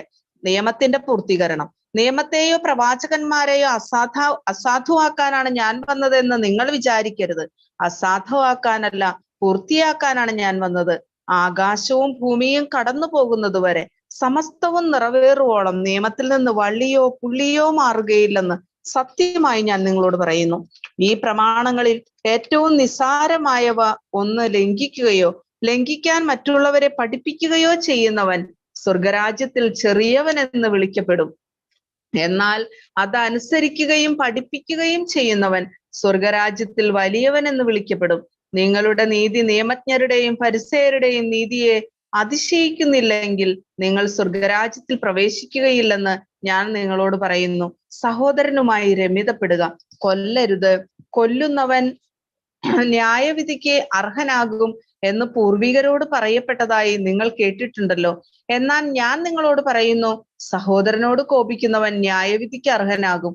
സഹോദരനെ ഭോഷ എന്ന് വിളിക്കുന്നവൻ ന്യായാധിപ സംഘത്തിന്റെ മുമ്പിൽ നിൽക്കേണ്ടി വരും. വിഡ്ഢി എന്ന് വിളിക്കുന്നവനാകട്ടെ നരകാഗ്നിക്ക് ഇരയായി തീരും. നീ ബലിപീഠത്തിൽ കാഴ്ചയർപ്പിക്കുമ്പോൾ നിന്റെ സഹോദരന് നിന്നോട് എന്തെങ്കിലും വിരോധമുണ്ടെന്ന് അവിടെ വെച്ചോർത്താൽ കാഴ്ചവസ്തു അവിടെ ബലിപീഠത്തിന് മുമ്പിൽ വെച്ചിട്ട് പോയി സഹോദരനോട് രമ്യതപ്പെടുക, പിന്നെ വന്ന് കാഴ്ചയർപ്പിക്കുക. നീ പ്രതിയോഗിയോട് വഴിക്ക് വെച്ച് തന്നെ വേഗം രമ്യതപ്പെട്ടുകൊള്ളുക. അല്ലെങ്കിൽ പ്രതിയോഗി നിന്നെ ന്യായാധിപനും ന്യായാധിപൻ സേവകനും ഏൽപ്പിച്ചു കൊടുക്കും. അങ്ങനെ നീ കാരാഗ്രഹത്തിൽ അടയ്ക്കപ്പെടും. അവസാനത്തെ ചില്ലിക്കാശും കൊടുത്തു വീട്ടുവോളം നീ അവിടെ നിന്ന് പുറത്തു വരികയില്ലെന്ന് സത്യമായി ഞാൻ നിന്നോട് പറയുന്നു. വ്യഭിചാരം ചെയ്യരുത് എന്ന് കൽപ്പിച്ചിട്ടുള്ളത് നിങ്ങൾ കേട്ടിട്ടുണ്ടല്ലോ. എന്നാൽ ഞാൻ നിങ്ങളോട് പറയുന്നു, ആസക്തിയോടെ സ്ത്രീയെ നോക്കുന്നവൻ ഹൃദയത്തിൽ അവളുമായി വ്യഭിചാരം ചെയ്തു കഴിഞ്ഞു. വലത്തുകണ്ണ് നിനക്ക് പാപഹേതുവാകുന്നെങ്കിൽ അത് ചുഴന്നെടുത്ത് എറിഞ്ഞു കളയുക. ശരീരമാകെ നരകത്തിലേക്ക് എറിയപ്പെടുന്നതിനേക്കാൾ നല്ലത് അവയവങ്ങളിൽ ഒന്ന് നഷ്ടപ്പെടുകയാണ്. വലതുകരം നിനക്ക് പാപഹേതുവാകുന്നുവെങ്കിൽ അത് വെട്ടി ദൂരെ എറിയുക. ശരീരമാകെ നരകത്തിൽ പതിക്കുന്നതിനേക്കാൾ നല്ലത് അവയവങ്ങളിൽ ഒന്ന് നഷ്ടപ്പെടുകയാണ്. വിവാഹമോചനം. ഭാര്യയെ ഉപേക്ഷിക്കുന്നവൻ അവൾക്ക് ഉപേക്ഷാപത്രം കൊടുക്കണമെന്ന് കൽപ്പിച്ചിട്ടുണ്ടല്ലോ. എന്നാൽ ഞാൻ നിങ്ങളോട് പറയുന്നു, പരസംഗം നിമിത്തമല്ലാതെ ഭാര്യയെ ഉപേക്ഷിക്കുന്നവൻ അവളെ വ്യഭിചാരിണിയാക്കുന്നു. ഉപേക്ഷിക്കപ്പെട്ടവളെ പരിഗ്രഹിക്കുന്നവനും വ്യഭിചാരം ചെയ്യുന്നു. ആണയിടരുത്, വ്യാജമായി ആണയിടരുത്. കർത്താവിനോട് ചെയ്ത ശപഥം നിറവേറ്റണം എന്ന് പൂർവികരോട് കൽപ്പിച്ചിട്ടുള്ളതായി നിങ്ങൾ കേട്ടിട്ടുണ്ടല്ലോ. എന്നാൽ ഞാൻ നിങ്ങളോട് പറയുന്നു, ആണയിടുകയേ അരുത്. സ്വർഗത്തെ കൊണ്ട് ആണയിടരുത്, അത് ദൈവത്തിന്റെ സിംഹാസനമാണ്. ഭൂമിയെ കൊണ്ടരുത്, അത് അവിടുത്തെ പാദപീഠമാണ്. ജെറുസലേമിനെ കൊണ്ടും അരുത്, അത് മഹാരാജാവിന്റെ നഗരമാണ്. നിന്റെ ശിരസിനെ കൊണ്ടും ആണയിടരുത്, അതിലെ ഒരു മുടിയിഴ വെളുപ്പിക്കാനോ കറുപ്പിക്കാനോ നിനക്ക് സാധിക്കുകയില്ല. നിങ്ങളുടെ വാക്ക് അതെ അതെ എന്നോ അല്ല അല്ല എന്നോ ആയിരിക്കട്ടെ. ഇതിനപ്പുറമുള്ളത് ദുഷ്ടനിൽ നിന്ന് വരുന്നു. തിന്മയെ നന്മ കൊണ്ട് ജയിക്കുക. കണ്ണിന് പകരം കണ്ണ്, പല്ലിന് പകരം പല്ല് എന്ന് പറഞ്ഞിട്ടുള്ളത് നിങ്ങൾ കേട്ടിട്ടുണ്ടല്ലോ. എന്നാൽ ഞാൻ നിങ്ങളോട് പറയുന്നു, ദുഷ്ടരെ എതിർക്കരുത്. വലത്ത് കരണത്തടിക്കുന്നവന് മറ്റേ കരണം കൂടി കാണിച്ചു കൊടുക്കുക. നിന്നോട് വ്യവഹരിച്ച് നിന്റെ ഉടുപ്പ് കരസ്ഥമാക്കാൻ ഉദ്യമിക്കുന്നവന് മേലങ്കി കൂടി കൊടുക്കുക. 1 മൈൽ ദൂരം പോകാൻ നിന്നെ നിർബന്ധിക്കുന്നവനോടുകൂടെ 2 മൈൽ ദൂരം പോവുക. ചോദിക്കുന്നവന് കൊടുക്കുക. വായ്പ വാങ്ങാൻ ഇച്ഛിക്കുന്നവനിൽ നിന്ന് ഒഴിഞ്ഞു മാറരുത്. ശത്രുക്കളെ സ്നേഹിക്കുക, അയൽക്കാരനെ സ്നേഹിക്കുക, ശത്രുവിനെ ദ്വേഷിക്കുക എന്ന് പറഞ്ഞിട്ടുള്ളത് നിങ്ങൾ കേട്ടിട്ടുണ്ടല്ലോ. എന്നാൽ ഞാൻ നിങ്ങളോട് പറയുന്നു, ശത്രുക്കളെ സ്നേഹിക്കുവിൻ, നിങ്ങളെ പീഡിപ്പിക്കുന്നവർക്ക് വേണ്ടി പ്രാർത്ഥിക്കുവിൻ. അങ്ങനെ നിങ്ങൾ നിങ്ങളുടെ സ്വർഗസ്ഥനായ പിതാവിന്റെ മക്കളായി തീരും. അവിടുന്ന് ശിഷ്ടരുടെയും ദുഷ്ടരുടെയും മേൽ സൂര്യനെ ഉദിപ്പിക്കുകയും നീതിമാന്മാരുടെയും നീതിരഹിതരുടെയും മേൽ മഴ പെയ്യ്ക്കുകയും ചെയ്യുന്നു. നിങ്ങളെ സ്നേഹിക്കുന്നവരെ നിങ്ങൾ സ്നേഹിച്ചാൽ നിങ്ങൾക്ക് എന്ത് പ്രതിഫലമാണ് ലഭിക്കുക? ചുങ്കക്കാർ പോലും അങ്ങനെ തന്നെ ചെയ്യുന്നില്ലേ? സഹോദരനെ മാത്രമേ നിങ്ങൾ അഭിവാദനം ചെയ്യുന്നുള്ളൂവെങ്കിൽ വിശേഷ വിധിയായി എന്താണ് നിങ്ങൾ ചെയ്യുന്നത്? വിജാതീയരും അത് തന്നെ ചെയ്യുന്നില്ലേ? അതുകൊണ്ട് നിങ്ങളുടെ സ്വർഗസ്ഥനായ പിതാവ് പരിപൂർണനായിരിക്കുന്നത് പോലെ നിങ്ങളും പരിപൂർണരായിരിക്കുവിൻ. മറ്റുള്ളവരെ കാണിക്കാൻ വേണ്ടി അവരുടെ മുമ്പിൽ വച്ച് നിങ്ങളുടെ സൽക്രമങ്ങൾ അനുഷ്ഠിക്കാതിരിക്കാൻ സൂക്ഷിച്ചു കൊള്ളുവിൻ. അല്ലെങ്കിൽ നിങ്ങളുടെ സ്വർഗസ്ഥനായ പിതാവിങ്കൽ നിങ്ങൾക്ക് പ്രതിഫലമില്ല. മറ്റുള്ളവരിൽ നിന്ന് പ്രശംസ ലഭിക്കാൻ കപടനാട്യക്കാർ സിനഗോഗുകളിലും തെരുവീതികളിലും ചെയ്യുന്നത് പോലെ നീ ഭിക്ഷ കൊടുക്കുമ്പോൾ നിന്റെ മുമ്പിൽ കാഹളം മുഴക്കരുത്. സത്യമായി ഞാൻ നിങ്ങളോട് പറയുന്നു, അവർക്ക് പ്രതിഫലം ലഭിച്ചു കഴിഞ്ഞു. നീ ധർമ്മദാനം ചെയ്യുമ്പോൾ അത് രഹസ്യമായിരിക്കേണ്ടതിന് നിന്റെ വലത്ത് കൈ ചെയ്യുന്നത് ഇടത്ത് കൈ അറിയാതിരിക്കട്ടെ. രഹസ്യങ്ങൾ അറിയുന്ന നിന്റെ പിതാവ് നിനക്ക് പ്രതിഫലം നൽകും. പ്രാർത്ഥന. നിങ്ങൾ പ്രാർത്ഥിക്കുമ്പോൾ കപടനാട്യക്കാരെ പോലെ ആകരുത്. അവർ മറ്റുള്ളവരെ കാണിക്കാൻ വേണ്ടി സിനഗോഗുകളിലും തെരുവീതികളിലെ കോണുകളിലും നിന്ന് പ്രാർത്ഥിക്കാനാണ് ഇഷ്ടപ്പെടുന്നത്. സത്യമായി ഞാൻ നിങ്ങളോട് പറയുന്നു, അവർക്ക് പ്രതിഫലം ലഭിച്ചു കഴിഞ്ഞു.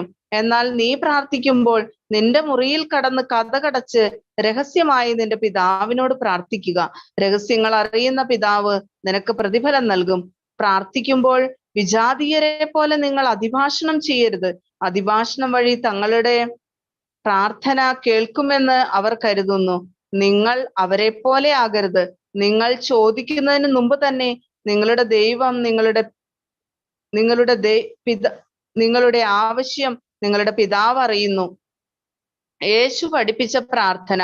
നിങ്ങൾ ഇപ്രകാരം പ്രാർത്ഥിക്കുവിൻ: സ്വർഗസ്ഥനായ ഞങ്ങളുടെ പിതാവേ, അങ്ങയുടെ നാമം പൂജിതമാകണമേ, അങ്ങയുടെ രാജ്യം വരണമേ, അങ്ങയുടെ ഹിതം സ്വർഗത്തിലെ പോലെ ഭൂമിയിലുമാകണമേ. അന്നന്ന് വേണ്ട ആഹാരം ഇന്ന് ഞങ്ങൾക്ക് നൽകണമേ. ഞങ്ങളുടെ കടക്കാരോട് ഞങ്ങൾ ക്ഷമിച്ചതുപോലെ ഞങ്ങളുടെ കടങ്ങളും പാപങ്ങളും ഞങ്ങളോടും ക്ഷമിക്കണമേ. ഞങ്ങളെ പ്രലോഭനത്തിൽ ഉൾപ്പെടുത്തരുതേ, തിന്മയിൽ നിന്ന് ഞങ്ങളെ രക്ഷിക്കണമേ. മറ്റുള്ളവരുടെ തെറ്റുകൾ നിങ്ങൾ ക്ഷമിക്കുന്നെങ്കിൽ സ്വർഗസ്ഥനായ നിങ്ങളുടെ പിതാവ് നിങ്ങളോടും ക്ഷമിക്കും. മറ്റുള്ളവരോട് നിങ്ങൾ ക്ഷമിക്കുകയില്ലെങ്കിൽ നിങ്ങളുടെ പിതാവ് നിങ്ങളുടെ തെറ്റുകളും ക്ഷമിക്കുകയില്ല. ഉപവാസം. നിങ്ങൾ ഉപവസിക്കുമ്പോൾ കപടനാട്യക്കാരെ പോലെ വിഷാദം ഭാവിക്കരുത്. തങ്ങൾ ഉപവസിക്കുന്നുവെന്ന് അന്യരെ കാണിക്കാൻ വേണ്ടി അവർ മുഖം വികൃതമാക്കുന്നു. സത്യമായി ഞാൻ നിങ്ങളോട് പറയുന്നു, അവർക്ക് പ്രതിഫലം ലഭിച്ചു കഴിഞ്ഞു. എന്നാൽ നീ ഉപവസിക്കുന്നത് അദൃശ്യനായ പിതാവല്ലാതെ മറ്റാരും കാണാതിരിക്കുന്നതിന് ശിരസിൽ തൈലം പൂശുകയും മുഖം കഴുകുകയും ചെയ്യുക. രഹസ്യങ്ങൾ അറിയുന്ന പിതാവ് നിനക്ക് പ്രതിഫലം നൽകും. യഥാർത്ഥ നിക്ഷേപം. ഭൂമിയിൽ നിക്ഷേപം കരുതി വെക്കരുത്. തുരുമ്പും കീടങ്ങളും അവ നശിപ്പിക്കും. കള്ളന്മാർ തുരന്ന് മോഷ്ടിക്കും. എന്നാൽ സ്വർഗത്തിൽ നിങ്ങൾക്കായി നിക്ഷേപങ്ങൾ കരുതി വെക്കുക. അവിടെ തുരുമ്പും കീടങ്ങളും അവ നശിപ്പിക്കുകയില്ല, കള്ളന്മാർ മോഷ്ടിക്കുകയുമില്ല. നിങ്ങളുടെ നിക്ഷേപങ്ങൾ എവിടെയോ അവിടെയായിരിക്കും നിങ്ങളുടെ ഹൃദയവും. കണ്ണ് ശരീരത്തിന്റെ വിളക്ക്. കണ്ണാണ് ശരീരത്തിന്റെ വിളക്ക്. കണ്ണ് കുറ്റമറ്റതെങ്കിൽ ശരീരം മുഴുവൻ പ്രകാശിക്കും. കണ്ണ് ദുഷ്ടമാണെങ്കിലോ ശരീരം മുഴുവൻ ഇരുണ്ടുപോകും. നിന്നിലെ പ്രകാശം അന്ധകാരമാണെങ്കിൽ അന്ധകാരം എത്രയോ വലുതായിരിക്കും. രണ്ട് യജമാനന്മാരെ സേവിക്കാൻ ആർക്കും സാധിക്കുകയില്ല. ഒന്നുകിൽ ഒരുവനെ ദ്വേഷിക്കുക, അപരനെ സ്നേഹിക്കുകയും ചെയ്യും, അല്ലെങ്കിൽ ഒരുവനെ ബഹുമാനിക്കുകയും അപരനെ നിന്ദിക്കുകയും ചെയ്യും. ദൈവത്തെയും മാമോനെയും സേവിക്കാൻ നിങ്ങൾക്ക് സാധിക്കുകയില്ല. ദൈവപരിപാലനയിൽ ആശ്രയിക്കുക.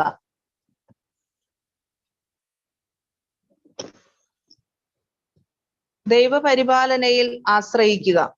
ഞാൻ നിങ്ങളോട് പറയുന്നു, എന്ത് ഭക്ഷിക്കും, എന്ത് പാനം ചെയ്യും എന്ന് ജീവനെ കുറിച്ചോ, എന്ത് ധരിക്കും എന്ന് ശരീരത്തെ കുറിച്ചോ നിങ്ങൾ ഉത്കണ്ഠാകുലരാകേണ്ട. ഭക്ഷണത്തെക്കാൾ ജീവനും വസ്ത്രത്തെക്കാൾ ശരീരവും ശ്രേഷ്ഠമല്ലേ? ആകാശത്തിലെ പക്ഷികളെ നോക്കുവിൻ. അവ വിതയ്ക്കുന്നില്ല, കൊയ്യുന്നില്ല, കളപ്പുരയിൽ ശേഖരിക്കുന്നുമില്ല. എങ്കിലും നിങ്ങളുടെ സ്വർഗസ്ഥനായ പിതാവ് അവയെ തീറ്റിപ്പോറ്റുന്നു. അവയേക്കാൾ എത്രയോ വിലപ്പെട്ടവരാണ് നിങ്ങൾ. ഉത്കണ്ഠ മൂലം ആയുസ്സിന്റെ ദൈർഘ്യം 1 മുഴമെങ്കിലും കൂട്ടാൻ നിങ്ങളിൽ ആർക്കെങ്കിലും സാധിക്കുമോ? വസ്ത്രത്തെ പറ്റിയും നിങ്ങൾ എന്തിനാകുലരാകുന്നു? വയലിലെ ലില്ലികൾ എങ്ങനെ വളരുന്നു എന്ന് നോക്കുക. അവ അധ്വാനിക്കുന്നില്ല, നൂൽ നൂൽക്കുന്നുമില്ല. സത്യമായി ഞാൻ നിങ്ങളോട് പറയുന്നു, സോളമൻ പോലും തന്റെ സർവമഹത്വത്തിലും ഇവയിൽ ഒന്നിനെ പോലെ അലങ്കൃതനായിരുന്നില്ല. ഇന്നുള്ളതും നാളെ അടുപ്പിലെറിയപ്പെടുന്നതുമായ പുല്ലിനെ ദൈവം ഇപ്രകാരം അലങ്കരിക്കുന്നെങ്കിൽ അല്പവിശ്വാസികളെ, നിങ്ങളെ അവിടുന്ന് എത്രയധികം അലങ്കരിക്കുകയില്ല. അതിനാൽ എന്ത് ഭക്ഷിക്കും, എന്ത് പാനം ചെയ്യും, എന്ത് ധരിക്കും എന്ന് വിചാരിച്ച് നിങ്ങൾ ആകുലരാകേണ്ട. വിജാതീയരാണ് ഇവയെല്ലാം അന്വേഷിക്കുന്നത്.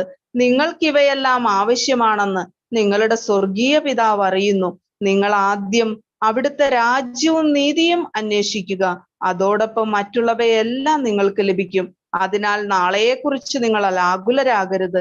നാളത്തെ ദിനം തന്നെ അതിനെക്കുറിച്ച് ആകുലപ്പെട്ടുകൊള്ളും. ഓരോ ദിവസത്തിനും അതതിന്റെ ക്ലേശം മതി. അധ്യായം 7. അന്യരെ വിധിക്കരുത്. വിധിക്കപ്പെടാതിരിക്കാൻ നിങ്ങളും വിധിക്കരുത്. നിങ്ങൾ വിധിക്കുന്ന വിധിയാൽ തന്നെ നിങ്ങളും വിധിക്കപ്പെടും. നിങ്ങൾ അളക്കുന്ന അളവ് കൊണ്ട് തന്നെ നിങ്ങൾക്കും അളന്നു കിട്ടും. നീ സഹോദരന്റെ കണ്ണിലെ കരട് കാണുകയും നിന്റെ കണ്ണിലെ തടിക്കഷ്ണം ശ്രദ്ധിക്കാതിരിക്കുകയും ചെയ്യുന്നത് എന്തുകൊണ്ട്? അഥവാ നിന്റെ കണ്ണിൽ തടിക്കഷ്ണം ഇരിക്കെ സഹോദരനോട് ഞാൻ നിന്റെ കണ്ണിൽ നിന്ന് കരടെടുത്ത് കളയട്ടെ എന്ന് എങ്ങനെ പറയും? കപടനാട്യക്കാരാ, ആദ്യം സ്വന്തം കണ്ണിൽ നിന്ന് തടിക്കഷ്ണം എടുത്തു മാറ്റുക. അപ്പോൾ സഹോദരന്റെ കണ്ണിലെ കരടെടുത്ത് കളയാൻ നിനക്ക് കാഴ്ച തെളിയും. വിശുദ്ധമായത് നായ്ക്കൾക്ക് കൊടുക്കരുത്, നിങ്ങളുടെ മുത്തുകൾ പന്നികൾക്ക് ഇട്ട് കൊടുക്കരുത്. അവ അത് ചവിട്ടി നശിപ്പിക്കുകയും തിരിഞ്ഞു നിങ്ങളെ ആക്രമിക്കുകയും ചെയ്തേക്കാം. പ്രാർത്ഥനയുടെ ശക്തി. ചോദിക്കുവിൻ, നിങ്ങൾക്ക് ലഭിക്കും. അന്വേഷിക്കുവിൻ, നിങ്ങൾ കണ്ടെത്തും. മുട്ടുവിൻ, നിങ്ങൾക്ക് തുറന്നു കിട്ടും. ചോദിക്കുന്ന ഏവനും ലഭിക്കുന്നു, അന്വേഷിക്കുന്നവൻ കണ്ടെത്തുന്നു, മുട്ടുന്നവന് തുറന്നു കിട്ടുകയും ചെയ്യുന്നു. മകൻ അപ്പം ചോദിച്ചാൽ കല്ല് കൊടുക്കുന്ന ആരെങ്കിലും നിങ്ങളിലുണ്ടോ? അഥവാ മീൻ ചോദിച്ചാൽ പാമ്പിനെ കൊടുക്കുമോ? മക്കൾക്ക് നല്ല വസ്തുക്കൾ കൊടുക്കണമെന്ന് ദുഷ്ടരായ നിങ്ങൾ അറിയുന്നുവെങ്കിൽ നിങ്ങളുടെ സ്വർഗസ്ഥനായ പിതാവ് തന്നോട് ചോദിക്കുന്നവർക്ക് എത്രയോ കൂടുതൽ നന്മകൾ നൽകും. മറ്റുള്ളവർ നിങ്ങൾക്ക് ചെയ്തു തരണമെന്ന് നിങ്ങൾ ആഗ്രഹിക്കുന്നതെല്ലാം നിങ്ങൾ അവർക്ക് ചെയ്യുവിൻ. ഇതാണ് നിയമവും പ്രവാചകന്മാരും. ഇടുങ്ങിയ വാതിലിലൂടെ പ്രവേശിക്കുവിൻ. വിനാശത്തിലേക്ക് നയിക്കുന്ന വാതിൽ വിസ്തൃതവും വഴി വിശാലവുമാണ്, അതിലെ കടന്നു പോകുന്നവർ വളരെയാണ് താനും. എന്നാൽ ജീവനിലേക്ക് നയിക്കുന്ന വാതിൽ ഇടുങ്ങിയതും വഴി വീതി കുറഞ്ഞതുമാണ്, അത് കണ്ടെത്തുന്നവരോ ചുരുക്കം. വ്യാജ പ്രവാചകന്മാർ. ആടുകളുടെ വേഷത്തിൽ വരുന്ന വ്യാജ പ്രവാചകന്മാരെ സൂക്ഷിച്ചുകൊള്ളുവിൻ. ഉള്ളിൽ അവർ കടിച്ചു ചീന്തുന്ന ചെന്നായ്ക്കളാണ്. ഫലങ്ങളിൽ നിന്ന് അവരെ മനസ്സിലാക്കാം. മുൾച്ചെടിയിൽ നിന്ന് മുന്തിരിപ്പഴമോ ഞെരിഞ്ഞിലിൽ നിന്ന് അത്തിപ്പഴമോ പറിക്കാറുണ്ടോ? നല്ല വൃക്ഷം നല്ല ഫലവും ചീത്ത വൃക്ഷം ചീത്ത ഫലവും നൽകുന്നു. നല്ല വൃക്ഷത്തിന് ചീത്ത ഫലങ്ങളോ ചീത്ത വൃക്ഷത്തിന് നല്ല ഫലങ്ങളോ പുറപ്പെടുവിക്കാൻ സാധിക്കുകയില്ല. നല്ല ഫലം കായ്ക്കാത്ത വൃക്ഷമെല്ലാം വെട്ടി തീയിലെറിയപ്പെടും. അവരുടെ ഫലങ്ങളിൽ നിന്ന് നിങ്ങൾ അവരെ അറിയും. യഥാർത്ഥ ശിഷ്യൻ. കർത്താവേ കർത്താവേ എന്നോട് വിളിച്ചപേക്ഷിക്കുന്നവനല്ല, എന്റെ സ്വർഗസ്ഥനായ പിതാവിന്റെ ഇഷ്ടം നിറവേറ്റുന്നവനാണ് സ്വർഗരാജ്യത്തിൽ പ്രവേശിക്കുക. അന്ന് പലരും എന്നോട് ചോദിക്കും, കർത്താവേ കർത്താവേ, ഞങ്ങൾ നിന്റെ നാമത്തിൽ പ്രവചിക്കുകയും നിന്റെ നാമത്തിൽ പിശാചുക്കളെ പുറത്താക്കുകയും നിന്റെ നാമത്തിൽ നിരവധി അത്ഭുതങ്ങൾ പ്രവർത്തിക്കുകയും ചെയ്തില്ലേ? അപ്പോൾ ഞാൻ അവരോട് പറയും, നിങ്ങളെ ഞാൻ ഒരിക്കലും അറിഞ്ഞിട്ടില്ല. അനീതി പ്രവർത്തിക്കുന്നവരെ, നിങ്ങൾ എന്നിൽ നിന്ന് അകന്നു പോവുകയും എന്റെ ഈ വചനങ്ങൾ ശ്രദ്ധിക്കുകയും അവ അനുസരിക്കുകയും ചെയ്യുന്നവൻ പാറമേൽ ഭവനം പണിത വിവേകമതിയായ മനുഷ്യന് തുല്യനായിരിക്കും. മഴ പെയ്തു, വെള്ളപ്പൊക്കമുണ്ടായി, കാറ്റൂതി, അത് ഭവനത്തിന്മേൽ ആഞ്ഞടിച്ചു, എങ്കിലും അത് വീണില്ല. എന്തുകൊണ്ടെന്നാൽ അത് പാറമേൽ സ്ഥാപിതമായിരുന്നു. എന്റെ ഈ വചനങ്ങൾ കേൾക്കുകയും എന്നാൽ അത് അനുസരിക്കാതിരിക്കുകയും ചെയ്യുന്നവൻ മണൽപ്പുറത്ത് ഭവനം പണിത ഭോഷന് തുല്യനായിരിക്കും. മഴ പെയ്തു, വെള്ളപ്പൊക്കമുണ്ടായി, കാറ്റൂതി, അത് ഭവനത്തിന്മേൽ ആഞ്ഞടിച്ചു, അത് വീണുപോയി, അതിന്റെ വീഴ്ച വലുതായിരുന്നു. യേശു ഈ വചനങ്ങൾ അവസാനിപ്പിച്ചപ്പോൾ ജനാവലി അവന്റെ പ്രബോധനത്തെ പറ്റി വിസ്മയിച്ചു. അവരുടെ നിയമജ്ഞരെ പോലെയല്ല, അധികാരമുള്ളവനെ പോലെയാണ് അവൻ പഠിപ്പിച്ചത്. അധ്യായം 8. കുഷ്ഠരോഗി സുഖപ്പെടുന്നു. യേശു മലയിൽ നിന്ന് ഇറങ്ങി വന്നപ്പോൾ വലിയ ജനക്കൂട്ടം അവനെ അനുഗമിച്ചു. അപ്പോൾ ഒരു കുഷ്ഠരോഗി അടുത്തു വന്ന് താണു വണങ്ങി പറഞ്ഞു, കർത്താവേ, അങ്ങേക്ക് മനസ്സുണ്ടെങ്കിൽ എന്നെ ശുദ്ധനാക്കാൻ കഴിയും. യേശു കൈനീട്ടി അവനെ സ്പർശിച്ചുകൊണ്ട് അരുളി ചെയ്തു, എനിക്ക് മനസ്സുണ്ട്, നിനക്ക് ശുദ്ധി വരട്ടെ. തൽക്ഷണം കുഷ്ഠം മാറി, അവന് ശുദ്ധി വന്നു. യേശു അവനോട് പറഞ്ഞു, നീ ഇതാരോടും പറയരുത്. പോയി നിന്നെ തന്നെ പുരോഹിതന് കാണിച്ചു കൊടുക്കുകയും മോശ കൽപ്പിച്ചിട്ടുള്ള കാഴ്ച ജനത്തിന്റെ സാക്ഷ്യത്തിനായി സമർപ്പിക്കുകയും ചെയ്യുക. ശതാധിപന്റെ ഭൃത്യൻ. യേശു കഫർനാമിൽ പ്രവേശിച്ചപ്പോൾ ഒരു ശതാധിപൻ അവന്റെ അടുക്കൽ വന്ന് യാചിച്ചു, കർത്താവേ, എന്റെ ഭൃത്യൻ തളർവാദം പിടിപെട്ട് കഠിന വേദന അനുഭവിച്ച് വീട്ടിൽ കിടക്കുന്നു. യേശു അവനോട് പറഞ്ഞു, ഞാൻ വന്നവനെ സുഖപ്പെടുത്താം. അപ്പോൾ ശതാധിപൻ പ്രതിവചിച്ചു, കർത്താവേ, നീ എന്റെ ഭവനത്തിൽ പ്രവേശിക്കാൻ ഞാൻ യോഗ്യനല്ല. നീ ഒരു വാക്കുച്ചരിച്ചാൽ മാത്രം മതി, എന്റെ ഭൃത്യൻ സുഖപ്പെടും. ഞാനും അധികാരത്തിന് കീഴ്പ്പെട്ടവനാണ്, എന്റെ കീഴിലും പടയാളികളുണ്ട്. ഒരുവനോട് പോകുക എന്ന് പറയുമ്പോൾ അവൻ പോകുന്നു, അപരനോട് വരിക എന്ന് പറയുമ്പോൾ അവൻ വരുന്നു, എന്റെ ദാസനോട് ഇത് ചെയ്യുക എന്ന് പറയുമ്പോൾ അവൻ അത് ചെയ്യുന്നു. യേശു ഇത് കേട്ട് ആശ്ചര്യപ്പെട്ട് തന്നെ അനുഗമിച്ചിരുന്നവരോട് പറഞ്ഞു, സത്യമായി ഞാൻ നിങ്ങളോട് പറയുന്നു, ഇതുപോലുള്ള വിശ്വാസം ഇസ്രായേലിൽ ഒരുവനിൽ പോലും ഞാൻ കണ്ടിട്ടില്ല. വീണ്ടും ഞാൻ നിങ്ങളോട് പറയുന്നു, കിഴക്ക് നിന്നും പടിഞ്ഞാറ് നിന്നും നിരവധി ആളുകൾ വന്ന് അബ്രാഹത്തിനോടും ഇസഹാക്കിനോടും യാക്കോബിനോടും കൂടെ സ്വർഗരാജ്യത്തിൽ വിരുന്നിനിരിക്കും. രാജ്യത്തിന്റെ മക്കളാകട്ടെ പുറത്തുള്ള അന്ധകാരത്തിലേക്ക് എറിയപ്പെടും.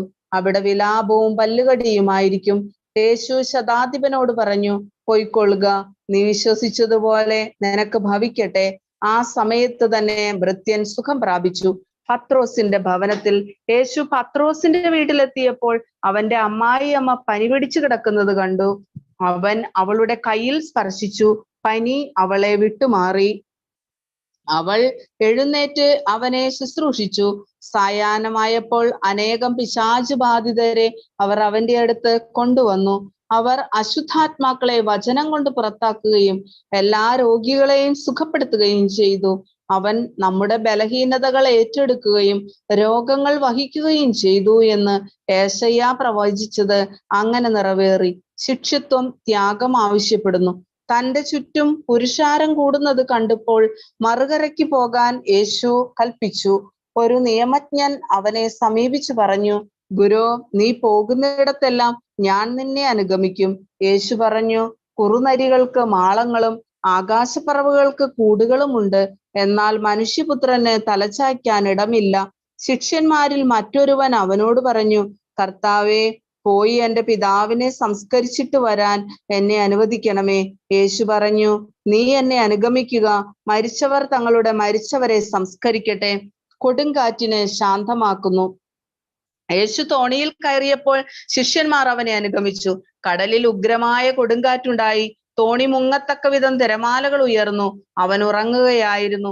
ശിഷ്യന്മാർ അടുത്തു ചെന്ന് അവനെ ഉണർത്തി അപേക്ഷിച്ചു, കർത്താവേ, രക്ഷിക്കണമേ, ഞങ്ങളിതാ നശിക്കുന്നു. അവൻ പറഞ്ഞു, അല്പവിശ്വാസികളെ, നിങ്ങൾ എന്തിനു ഭയപ്പെടുന്നു? അവൻ എഴുന്നേറ്റ് കാറ്റിനെയും കടലിനെയും ശാസിച്ചു. വലിയ ശാന്തതയുണ്ടായി. അവൻ ആശ്ചര്യപ്പെട്ടു പറഞ്ഞു, ഇവനാര്? കാറ്റും കടലും പോലും ഇവനെ അനുസരിക്കുന്നുവല്ലോ. പിശാച് ബാധിതനെ സുഖപ്പെടുത്തുന്നു. യേശു മറുകരെ ഗദരായരുടെ ദേശത്തെത്തിയപ്പോൾ ശവക്കല്ലറയിൽ നിന്ന് ഇറങ്ങി വന്ന 2 പിശാച് ബാധിതർ അവനെ കണ്ടുമുട്ടി. ആർക്കും ആ വഴി സഞ്ചരിക്കാൻ സാധിക്കാത്ത വിധം അവർ അപകടകാരികളായിരുന്നു. അവർ അട്ടഹസിച്ചു പറഞ്ഞു, ദൈവപുത്ര, നീ എന്തിനു ഞങ്ങളുടെ കാര്യത്തിൽ ഇടപെടുന്നു? സമയത്തിനു മുമ്പ് ഞങ്ങളെ പീഡിപ്പിക്കാൻ നീ ഇവിടെ വന്നിരിക്കുകയാണോ? അവരിൽ നിന്ന് അല്പം അകലെ വലിയൊരു പന്നിക്കൂട്ടം മേയുന്നുണ്ടായിരുന്നു. പിശാചുക്കൾ അവനോട് അപേക്ഷിച്ചു, നീ ഞങ്ങളെ പുറത്താക്കുന്നെങ്കിൽ ആ പന്നിക്കൂട്ടത്തിലേക്ക് അയക്കണമേ. അവൻ പറഞ്ഞു, പൊയ്ക്കൊള്ളുവീൻ. അവ പുറത്തു വന്ന് പന്നികളിൽ പ്രവേശിച്ചു. പന്നിക്കൂട്ടം മുഴുവൻ കിഴക്കാന്തൂക്കായ നിരത്തിലൂടെ പാഞ്ഞു ചെന്ന് കടലിൽ മുങ്ങിച്ചത്തു. പന്നി മേയ്ക്കുന്നവർ ഭയപ്പെട്ടോടി പട്ടണത്തിലെത്തി എല്ലാ കാര്യങ്ങളും പിശാച് ബാധിതർക്ക് സംഭവിച്ചതും അറിയിച്ചു. അപ്പോൾ പട്ടണം മുഴുവൻ യേശുവിനെ കാണാൻ പുറപ്പെട്ടു വന്നു. അവർ അവനെ കണ്ടപ്പോൾ തങ്ങളുടെ അതിർത്തി വിട്ടു പോകണമെന്ന് അപേക്ഷിച്ചു. അധ്യായം 9. തളർവാദ രോഗിയെ സുഖപ്പെടുത്തുന്നു.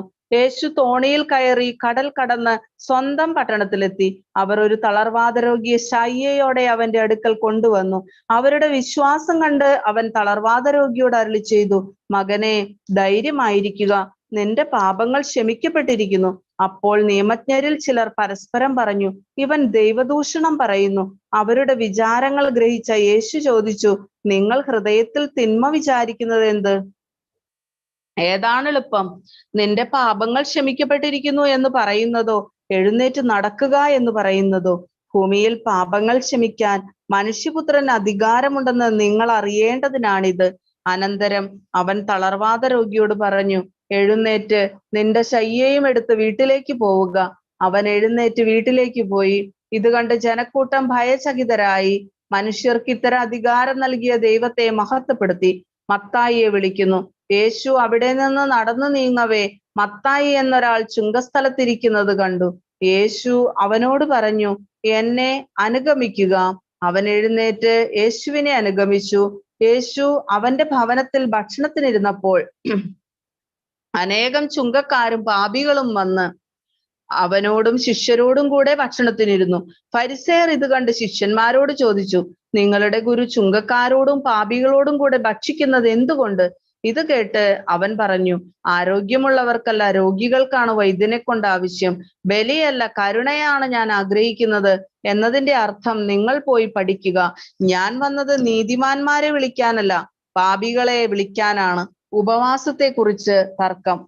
യോഹന്നാന്റെ ശിഷ്യന്മാർ യേശുവിന്റെ അടുത്ത് വന്ന് ചോദിച്ചു, ഞങ്ങളും ഫരിസേയരും ഉപവസിക്കുകയും നിന്റെ ശിഷ്യന്മാർ ഉപവസിക്കാതിരിക്കുകയും ചെയ്യുന്നത് എന്തുകൊണ്ട്? അവൻ അവരോട് പറഞ്ഞു, മണവാളൻ കൂടെയുള്ളപ്പോൾ മണവറത്തോഴർക്ക് ദുഃഖമാചരിക്കാനാവുമോ? മണവാളൻ അവരിൽ നിന്ന് അകറ്റപ്പെടുന്ന ദിവസങ്ങൾ വരും, അപ്പോൾ അവർ ഉപവസിക്കും. ആരും പഴയ വസ്ത്രത്തിൽ പുതിയ തുണിക്കഷ്ണം തുന്നിപ്പിടിപ്പിക്കാറില്ല. അങ്ങനെ ചെയ്താൽ തയ്ച്ചു ചേർത്ത തുണിക്കഷ്ണം വസ്ത്രത്തിൽ നിന്ന് കീറിപ്പോവുകയും കീറൽ വലുതാവുകയും ചെയ്യും. ആരും പുതിയ വീഞ്ഞ് പഴയ തോൽക്കുടങ്ങളിൽ ഒഴിച്ചു വെക്കാറില്ല. അങ്ങനെ ചെയ്താൽ തോൽക്കുടങ്ങൾ പൊട്ടി വീഞ്ഞൊഴുകിപ്പോവുകയും കുടങ്ങൾ നഷ്ടപ്പെടുകയും ചെയ്യും.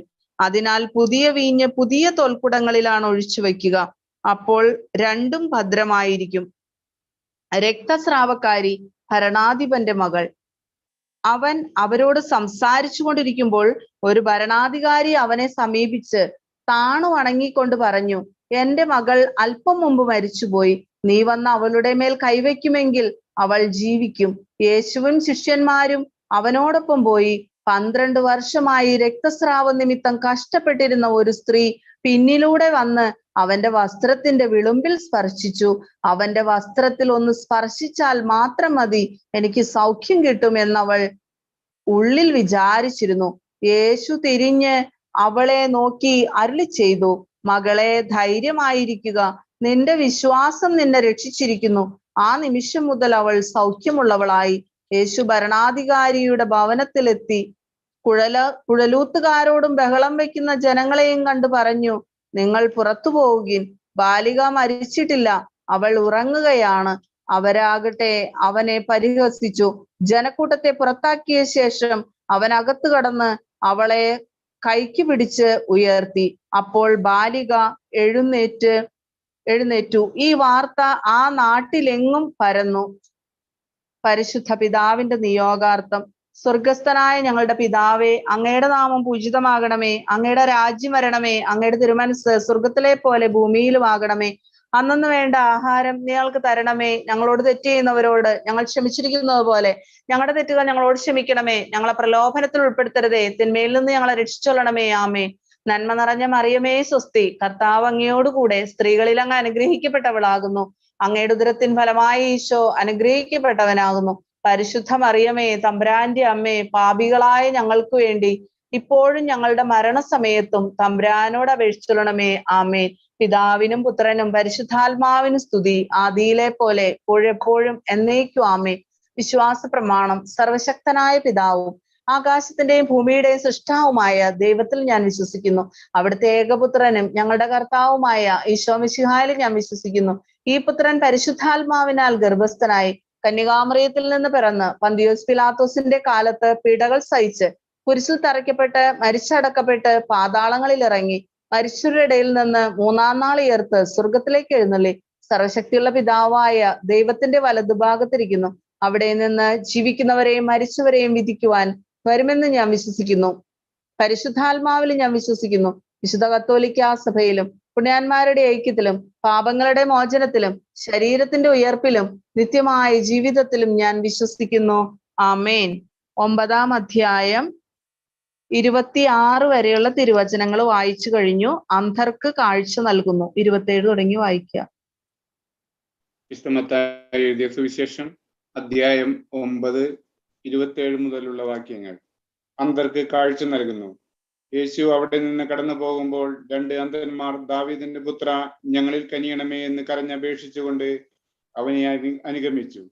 അവൻ ഭവനത്തിലെത്തിയപ്പോൾ ആ അന്ധന്മാർ അവന്റെ സമീപം ചെന്നു. യേശു അവരോട് ചോദിച്ചു, എനിക്കിത് ചെയ്യുവാൻ കഴിയുമെന്ന് നിങ്ങൾ വിശ്വസിക്കുന്നുവോ? ഓ കർത്താവേ എന്ന് അവർ മറുപടി പറഞ്ഞു. നിങ്ങളുടെ വിശ്വാസം പോലെ നിങ്ങൾക്ക് ഭവിക്കട്ടെ എന്ന് പറഞ്ഞുകൊണ്ട് അവൻ അവരുടെ കണ്ണുകളിൽ സ്പർശിച്ചു. അവരുടെ കണ്ണുകൾ തുറന്നു. ഇത് ആരും അറിയാനിടയാകരുതെന്ന് യേശു അവരോട് കർശനമായി നിർദ്ദേശിച്ചു. എന്നാൽ അവർ പോയി അവന്റെ കീർത്തി നാടെങ്ങും പരത്തി. ഊമനെ സുഖമാക്കുന്നു. അവർ പോയി കഴിഞ്ഞപ്പോൾ പിശാച് ബാധിതനായ ഒരു ഊമനെ ജനങ്ങൾ അവന്റെ അടുക്കൽ കൊണ്ടുവന്നു. അവൻ പിശാചിനെ പുറത്താക്കിയപ്പോൾ ആ ഊമൻ സംസാരിച്ചു. ജനങ്ങൾ അത്ഭുതപ്പെട്ടു. ഇതുപോലൊരു സംഭവം ഇസ്രായേലിൽ ഒരിക്കലും കണ്ടിട്ടില്ല. എന്നാൽ ഫരിസേയർ പറഞ്ഞു, അവൻ പിശാചുകളുടെ തലവനെ കൊണ്ടാണ് പിശാചുക്കളെ ബഹിഷ്കരിക്കുന്നത്. വിളവിന്റെ നാഥനോട് പ്രാർത്ഥിക്കുവിൻ. യേശു അവരുടെ സിനഗോഗുകളിൽ പഠിപ്പിച്ചും രാജ്യത്തിന്റെ സുവിശേഷം പ്രസംഗിച്ചും എല്ലാ രോഗങ്ങളും വ്യാധികളും സുഖപ്പെടുത്തിയും എല്ലാ നഗരങ്ങളിലും ഗ്രാമങ്ങളിലും ചുറ്റി സഞ്ചരിച്ചു. ജനക്കൂട്ടങ്ങളെ കണ്ടപ്പോൾ യേശുവിനെ അവരുടെ മേൽ അനുകമ്പ തോന്നി. അവർ ഇടയനില്ലാത്ത ആടുകളെ പോലെ പരിഭ്രാന്തരും നിസ്സഹായരുമായിരുന്നു. അവർ ശിഷ്യന്മാരോട് പറഞ്ഞു, വിളവധികം, വേലക്കാരോ ചുരുക്കം. അതിനാൽ തന്റെ വിളഭൂമിയിലേക്ക് വേലക്കാരെ അയക്കുവാൻ വിളവിന്റെ നാഥനോട് പ്രാർത്ഥിക്കുവിൻ. അധ്യായം 10. അപ്പസ്തോലന്മാരെ അയക്കുന്നു. അവൻ തന്റെ 12 ശിഷ്യന്മാരെ വിളിച്ച് അശുദ്ധാത്മാക്കളെ ബഹിഷ്കരിക്കുവാനും എല്ലാ രോഗങ്ങളും വ്യാധികളും സുഖപ്പെടുത്തുവാനും അവർക്ക് അധികാരം നൽകി. ആ 12 അപ്പസ്തോലന്മാരുടെ പേരുകൾ: ഒന്നാമൻ പത്രോസ് എന്ന് വിളിക്കപ്പെടുന്ന ശിമിയോൻ, അവന്റെ സഹോദരൻ അന്ത്രയോസ്, സെബദിയുടെ പുത്രനായ യാക്കോബ്, അവന്റെ സഹോദരൻ യോഹന്നാൻ, ഫിലിപ്പോസ്, ബർത്തലോമിയ, തോമസ്, ചുങ്കക്കാരൻ മത്തായി, എൽപ്പായിയുടെ പുത്രനായ യാക്കോബ്, തദേവൂസ്, കാനാൻകാരൻ ശിമിയോൻ, യേശുവിനെ ഒറ്റിക്കൊടുത്ത യൂദാസ് കറിയോത്ത. ഈ 12 പേരെയും യേശു ഇപ്രകാരം ചുമതലപ്പെടുത്തി അയച്ചു: നിങ്ങൾ വിജാതിയുടെ അടുത്തേക്ക് പോകരുത്, സമരിയാക്കാരുടെ പട്ടണത്തിൽ പ്രവേശിക്കുകയും അരുത്. പ്രത്യുത ഇസ്രായേൽ വംശത്തിലെ നഷ്ടപ്പെട്ടു പോയ ആടുകളുടെ അടുത്തേക്ക് പോകുവിൻ. പോകുമ്പോൾ സ്വർഗരാജ്യം സമീപിച്ചിരിക്കുന്നു എന്ന് പ്രസംഗിക്കുവിൻ. രോഗികളെ സുഖപ്പെടുത്തുകയും മരിച്ചവരെ ഉയർപ്പിക്കുകയും കുഷ്ഠരോഗികളെ ശുദ്ധരാക്കുകയും പിശാചുക്കളെ ബഹിഷ്കരിക്കുകയും ചെയ്യുവിൻ. ദാനമായി നിങ്ങൾക്ക് കിട്ടി, ദാനമായി തന്നെ കൊടുക്കുവിൻ. നിങ്ങളുടെ അരപ്പട്ടയിൽ സ്വർണമോ വെള്ളിയോ ചെമ്പോ കരുതി വെക്കരുത്. യാത്രയ്ക്ക് സഞ്ചിയോ 2 ഉടുപ്പുകളോ ചെരിപ്പോ വടിയോ കൊണ്ട് പോകരുത്. വേല ചെയ്യുന്നവൻ ആഹാരത്തിന് അർഹനാണ്. നിങ്ങൾ ഏതെങ്കിലും പട്ടണത്തിലോ ഗ്രാമത്തിലോ പ്രവേശിക്കുമ്പോൾ അവിടെ യോഗ്യതയുള്ളവൻ ആരെന്ന് അന്വേഷിക്കുകയും അവിടം വിടുന്നതുവരെ അവനോടുകൂടെ താമസിക്കുകയും ചെയ്യുവിൻ. നിങ്ങൾ ആ ഭവനത്തിൽ പ്രവേശിക്കുമ്പോൾ അതിന് സമാധാനം ആശംസിക്കണം. ആ ഭവനം അർഹതയുള്ളതാണെങ്കിൽ നിങ്ങളുടെ സമാധാനം അതിൽ വസിക്കട്ടെ. അർഹതയില്ലാത്തതെങ്കിൽ നിങ്ങളുടെ സമാധാനം നിങ്ങളിലേക്ക് തന്നെ മടങ്ങട്ടെ. ആരെങ്കിലും നിങ്ങളെ സ്വീകരിക്കാതെയോ നിങ്ങളുടെ വചനം ശ്രവിക്കാതെയോ ഇരുന്നാൽ ആ ഭവനം അഥവാ പട്ടണം വിട്ടുപോരുമ്പോൾ നിങ്ങളുടെ പാദങ്ങളിലെ പൊടി തട്ടിക്കളയുവിൻ. വിധി ദിനത്തിൽ ആ പട്ടണത്തെക്കാൾ സൊദോം ഗൊമോറ ദേശങ്ങൾക്ക് കൂടുതൽ ആശ്വാസമുണ്ടാകുമെന്ന് സത്യമായി ഞാൻ നിങ്ങളോട് പറയുന്നു. പീഡകളുടെ കാലം. ചെന്നായ്ക്കളുടെ ഇടയിലേക്ക് ചെമ്മരിയാടുകളെ എന്ന പോലെ ഞാൻ നിങ്ങളെ അയക്കുന്നു. അതിനാൽ നിങ്ങൾ സർപ്പങ്ങളെ പോലെ വിവേകികളും പ്രാവുകളെ പോലെ നിഷ്കളങ്കരുമായിരിക്കുവിൻ. മനുഷ്യരെ സൂക്ഷിച്ചു കൊള്ളുവിൻ. അവർ നിങ്ങളെ ന്യായാധിപ സംഘങ്ങൾക്ക് ഏൽപ്പിച്ചു കൊടുക്കും. തങ്ങളുടെ സിനഗോഗുകളിൽ വെച്ച് അവർ നിങ്ങളെ മർദ്ദിക്കും. നിങ്ങൾ എന്നെ പ്രതി നാടുവാഴികളുടെയും രാജാക്കന്മാരുടെയും സന്നിധിയിലേക്ക് നയിക്കപ്പെടും. അവിടെ അവരുടെയും വിജാതിയുടെയും മുമ്പാകെ നിങ്ങൾ സാക്ഷ്യം നൽകും. അവർ നിങ്ങളെ ഏൽപ്പിച്ചു കൊടുക്കുമ്പോൾ എങ്ങനെ പറയണമെന്നോ എന്ത് പറയണമെന്നോ നിങ്ങൾ ആകുലപ്പെടേണ്ട. നിങ്ങൾ പറയേണ്ടത് ആ സമയത്ത് നിങ്ങൾക്ക് നൽകപ്പെടും. എന്തെന്നാൽ നിങ്ങളല്ല, നിങ്ങളിലൂടെ നിങ്ങളുടെ പിതാവിന്റെ ആത്മാവാണ് സംസാരിക്കുന്നത്. സഹോദരൻ സഹോദരനെയും പിതാവ് പുത്രനെയും മരണത്തിന് ഏൽപ്പിച്ചു കൊടുക്കും.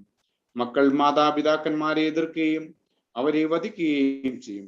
എന്റെ നാമമൂലം നിങ്ങൾ സർവ്വരാലും ദേഷിക്കപ്പെടും. അവസാനം വരെ സഹിച്ചു നിൽക്കുന്നവൻ രക്ഷപ്പെടും.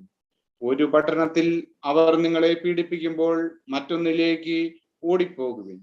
സത്യമായി ഞാൻ നിങ്ങളോട് പറയുന്നു, മനുഷ്യപുത്രന്റെ ആഗമനത്തിനു മുമ്പ് നിങ്ങൾ ഇസ്രായേലിലെ പട്ടണങ്ങളെല്ലാം ഇങ്ങനെ ഓടി പൂർത്തിയാക്കുകയില്ല. ശിഷ്യൻ ഗുരുവിനേക്കാൾ വലിയവനല്ല, ഭൃത്യൻ യജമാനനേക്കാൾ വലിയവനല്ല. ശിഷ്യൻ ഗുരുവിനെ പോലെയും ഭൃത്യൻ യജമാനനെ പോലെയുമായാൽ മതി. ഗ്രഹനാഥനെ അവർ ബേൽസെബൂൽ എന്ന് വിളിച്ചെങ്കിൽ അവന്റെ കുടുംബാംഗങ്ങളെ എന്തു തന്നെ വിളിക്കുകയില്ല. നിർഭയം സാക്ഷ്യം നൽകുക. നിങ്ങൾ അവരെ ഭയപ്പെടേണ്ട. എന്തെന്നാൽ മറഞ്ഞിരിക്കുന്നതൊന്നും വെളിപ്പെടാതിരിക്കുകയില്ല, നിഗൂഢമായിരിക്കുന്നതൊന്നും അറിയപ്പെടാതിരിക്കുകയുമില്ല. അന്ധകാരത്തിൽ നിങ്ങളോട് ഞാൻ പറയുന്നവ പ്രകാശത്തിൽ പറയുവിൻ. ചെവിയിൽ മന്ത്രിച്ചത് പുരമുകളിൽ നിന്ന് ഘോഷിക്കുവിൻ. ശരീരത്തെ കൊല്ലുകയും ആത്മാവിനെ കൊല്ലാൻ കഴിവില്ലാതിരിക്കുകയും ചെയ്യുന്നവരെ നിങ്ങൾ ഭയപ്പെടേണ്ട. മറിച്ച് ആത്മാവിനെയും ശരീരത്തിനെയും നരകത്തിനെയാക്കുവാൻ കഴിയുന്നവനെ ഭയപ്പെടുവിൻ. ഒരു നാണയത്തോട്ടിന് 2 കുരുവികൾ വിൽക്കപ്പെടുന്നില്ലേ? നിങ്ങളുടെ പിതാവിന്റെ അറിവ് കൂടാതെ അവയിൽ ഒന്നുപോലും നിലം പതിക്കുകയില്ല. നിങ്ങളുടെ തലയിലെ ഓരോ മുടിയിഴയും എണ്ണപ്പെട്ടിരിക്കുന്നു. അതിനാൽ ഭയപ്പെടേണ്ട. നിങ്ങൾ അനേകം കുരുവികളെക്കാൾ വിലയുള്ളവരാണല്ലോ. മനുഷ്യരുടെ മുമ്പിൽ എന്നെ ഏറ്റുപറയുന്നവനെ എന്റെ സ്വർഗസ്ഥനായ പിതാവിന്റെ മുമ്പിൽ ഞാനും ഏറ്റുപറയും. മനുഷ്യരുടെ മുമ്പിൽ എന്നെ തള്ളിപ്പറയുന്നവനെ എന്റെ സ്വർഗസ്ഥനായ പിതാവിന്റെ മുമ്പിൽ ഞാനും തള്ളിപ്പറയും. സമാധാനമല്ല ഭിന്നതകൾ. ഭൂമിയിൽ സമാധാനമാണ് ഞാൻ കൊണ്ടുവന്നിരിക്കുന്നതെന്ന് നിങ്ങൾ വിചാരിക്കരുത്. സമാധാനമല്ല, വാളാണ് ഞാൻ കൊണ്ടുവന്നിരിക്കുന്നത്. എന്നാൽ ഒരുവനെ തന്റെ പിതാവിനെതിരായും മകളെ അമ്മയ്ക്കെതിരായും മരുമകളെ അമ്മായി അമ്മയ്ക്കെതിരായും ഭിന്നിപ്പിക്കാനാണ് ഞാൻ വന്നിരിക്കുന്നത്. സ്വന്തം കുടുംബത്തിൽപ്പെട്ടവർ തന്നെയായിരിക്കും ഒരുവന്റെ ശത്രുക്കൾ. എന്നേക്കാൾ അധികം പിതാവിനെയോ മാതാവിനെയോ സ്നേഹിക്കുന്നവൻ എനിക്ക് യോഗ്യനല്ല. എന്നേക്കാൾ അധികം പുത്രനെയോ പുത്രിയെയോ സ്നേഹിക്കുന്നവനും എനിക്ക് യോഗ്യനല്ല. സ്വന്തം കുരിശെടുത്ത് എന്നെ അനുഗമിക്കാത്തവൻ എനിക്ക് യോഗ്യനല്ല. സ്വന്തം ജീവൻ കണ്ടെത്തുന്നവൻ അത് നഷ്ടപ്പെടുത്തും. എന്നെ പ്രതി സ്വന്തം ജീവൻ നഷ്ടപ്പെടുത്തുന്നവൻ അത് കണ്ടെത്തും. പ്രതിഫല വാഗ്ദാനം. നിങ്ങളെ സ്വീകരിക്കുന്നവൻ എന്നെ സ്വീകരിക്കുന്നു. എന്നെ സ്വീകരിക്കുന്നവൻ എന്നെ അയച്ചവനെ സ്വീകരിക്കുന്നു. പ്രവാചകനെ പ്രവാചകനായി സ്വീകരിക്കുന്നവന് പ്രവാചകന്റെ പ്രതിഫലവും നീതിമാനെ നീതിമാനായി സ്വീകരിക്കുന്നവന് നീതിമാന്റെ പ്രതിഫലവും ലഭിക്കുന്നു. ഈ ചെറിയവരിൽ ഒരുവന് ശിഷ്യന് എന്ന നിലയിൽ ഒരു പാത്രം വെള്ളമെങ്കിലും കൊടുക്കുന്നവന് പ്രതിഫലം ലഭിക്കാതിരിക്കുകയില്ലെന്ന് സത്യമായി ഞാൻ നിങ്ങളോട് പറയുന്നു. അധ്യായം 11. സ്നാപകന്റെ ശിഷ്യന്മാർ. യേശു 12 ശിഷ്യന്മാർക്കും നിർദ്ദേശങ്ങൾ നൽകിയതിനു ശേഷം അവരുടെ പട്ടണങ്ങളിൽ പഠിപ്പിക്കുവാനും പ്രസംഗിക്കുവാനുമായി അവിടെ നിന്ന് പുറപ്പെട്ടു. യോഹന്നാൻ കാരാഗൃഹത്തിൽ വെച്ച് ക്രിസ്തുവിന്റെ പ്രവർത്തനങ്ങളെ കുറിച്ച് കേട്ട് ശിഷ്യന്മാരെ അയച്ച് അവനോട് ചോദിച്ചു, വരാനിരിക്കുന്നവൻ നീ തന്നെയോ, അതോ ഞങ്ങൾ മറ്റൊരുവനെ പ്രതീക്ഷിക്കണമോ? യേശു പറഞ്ഞു, നിങ്ങൾ കേൾക്കുന്നതും കാണുന്നതും പോയി യോഹന്നാനെ അറിയിക്കുക. അന്ധന്മാർ കാഴ്ച പ്രാപിക്കുന്നു, മുടന്തന്മാർ നടക്കുന്നു, കുഷ്ഠരോഗികൾ ശുദ്ധരാക്കപ്പെടുന്നു, ബധിരർ കേൾക്കുന്നു, മരിച്ചവർ ഉയർപ്പിക്കപ്പെടുന്നു, ദരിദ്രരോട് സുവിശേഷം പ്രസംഗിക്കപ്പെടുന്നു. എന്നിൽ ഇടർച്ച തോന്നാത്തവൻ ഭാഗ്യവാൻ. സ്നാപകനെ കുറിച്ച് സാക്ഷ്യം. അവർ പോയതിനു ശേഷം യേശു ജനക്കൂട്ടത്തോട് യോഹന്നാനെ കുറിച്ച് സംസാരിക്കുവാൻ തുടങ്ങി. എന്ത് കാണാനാണ് നിങ്ങൾ മരുഭൂമിയിലേക്ക് പോയത്? കാറ്റത്തുലയുന്ന ഞാങ്ങണയോ? അല്ലെങ്കിൽ നിങ്ങൾ വേറെ എന്ത് കാണാനാണ് നിങ്ങൾ പോയത്? മൃദുല വസ്ത്രങ്ങൾ ധരിച്ച മനുഷ്യനെയോ? മൃദുല വസ്ത്രങ്ങൾ ധരിക്കുന്നവർ രാജകൊട്ടാരത്തിലാണുള്ളത്. അല്ലെങ്കിൽ പിന്നെ എന്തിനാണ് നിങ്ങൾ പോയത്? പ്രവാചകനെ കാണാനോ? അതോ ഞാൻ നിങ്ങളോട് പറയുന്നു, പ്രവാചകനേക്കാൾ വലിയവനെ തന്നെ. ഇവനെ പറ്റിയാണ് ഇങ്ങനെ എഴുതിയിരിക്കുന്നത്, ഇതാ നിനക്ക് മുമ്പേ എന്റെ ദൂതനെ ഞാൻ അയക്കുന്നു, അവൻ നിന്റെ മുമ്പേ പോയി നിനക്ക് വഴിയൊരുക്കും. സത്യമായി ഞാൻ നിങ്ങളോട് പറയുന്നു, സ്ത്രീകളിൽ നിന്ന് ജനിച്ചവരിൽ സ്നാപക യോഹന്നാനേക്കാൾ വലിയവനില്ല. എങ്കിലും സ്വർഗരാജ്യത്തിലെ ഏറ്റവും ചെറിയവൻ അവനേക്കാൾ വലിയവനാണ്. സ്നാപക യോഹന്നാന്റെ നാളുകൾ മുതൽ ഇന്ന് വരെ സ്വർഗരാജ്യം ബലപ്രയോഗത്തിന് വിഷയമായിരിക്കുന്നു. ബലവാന്മാർ അത് പിടിച്ചടക്കുന്നു. യോഹന്നാൻ വരെ സകല പ്രവാചകന്മാരും നിയമവും പ്രവചനം നടത്തി. നിങ്ങൾ സ്വീകരിക്കുവാൻ തയ്യാറാണെങ്കിൽ ഇവനാണ് വരാനിരിക്കുന്ന ഏലിയ. ചെവിയുള്ളവൻ കേൾക്കട്ടെ. ഈ തലമുറയെ എന്തിനോടാണ് ഞാൻ ഉപമിക്കേണ്ടത്? ചന്തസ്ഥലത്തിരുന്ന് കൂട്ടുകാരെ വിളിച്ച്, ഞങ്ങൾ നിങ്ങൾക്ക് വേണ്ടി കുഴലൂതി, എങ്കിലും നിങ്ങൾ നൃത്തം ചെയ്തില്ല. ഞങ്ങൾ വിലാപഗാനം ആലപിച്ചു, എങ്കിലും നിങ്ങൾ വിലപിച്ചില്ല എന്ന് പറയുന്ന കുട്ടികൾക്ക് സമാനമാണ് ഈ തലമുറ. യോഹന്നാൻ ഭക്ഷിക്കാത്തവനും പാനം ചെയ്യാത്തവനുമായി വന്നു. അവൻ പിശാച് ബാധിതനാണെന്ന് അപ്പോൾ അവർ പറയുന്നു. മനുഷ്യപുത്രൻ ഭക്ഷിക്കുന്നവനും പാനം ചെയ്യുന്നവനുമായി വന്നു. അപ്പോൾ അവർ പറയുന്നു, ഇതാ ഭോജനപ്രിയനും വീഞ്ഞുകുടിയനും ചുങ്കക്കാരുടെയും പാപികളുടെയും സ്നേഹിതനുമായ മനുഷ്യൻ. എങ്കിലും ജ്ഞാനം അതിന്റെ പ്രവർത്തികളാൽ നീതീകരിക്കപ്പെട്ടിരിക്കുന്നു. അനുദപിക്കാത്ത നഗരങ്ങൾ. യേശു താൻ ഏറ്റവും കൂടുതൽ അത്ഭുതങ്ങൾ പ്രവർത്തിച്ച നഗരങ്ങൾ മാനസാന്തരപ്പെടാത്തതിനാൽ അവയെ ശാസിക്കുവാൻ തുടങ്ങി. ഖുറാസീൻ, നിനക്ക് ദുരിതം! ബെത്സയിദ, നിനക്ക് ദുരിതം! നിന്നിൽ നടന്ന അത്ഭുതങ്ങൾ ടൈറിലും സിദോനിലും നടന്നിരുന്നെങ്കിൽ അവ എത്ര പണ്ടേ ചാക്കൊടുത്ത് ചാരം പൂശി അനുദപിക്കുമായിരുന്നു. വിധി ദിനത്തിൽ ടയറിനും സിദോനും നിങ്ങളെക്കാൾ ആശ്വാസമുണ്ടാകുമെന്ന് ഞാൻ നിങ്ങളോട് പറയുന്നു. കഫർനാമേ, നീ സ്വർഗം വരെ ഉയർത്തപ്പെട്ടുവെന്നു, പാതാളം വരെ നീ താഴ്ത്തപ്പെടും. നിന്നിൽ സംഭവിച്ച അത്ഭുതങ്ങൾ സോദോമിൽ സംഭവിച്ചിരുന്നെങ്കിൽ അത് എന്നും നിലനിൽക്കുമായിരുന്നു.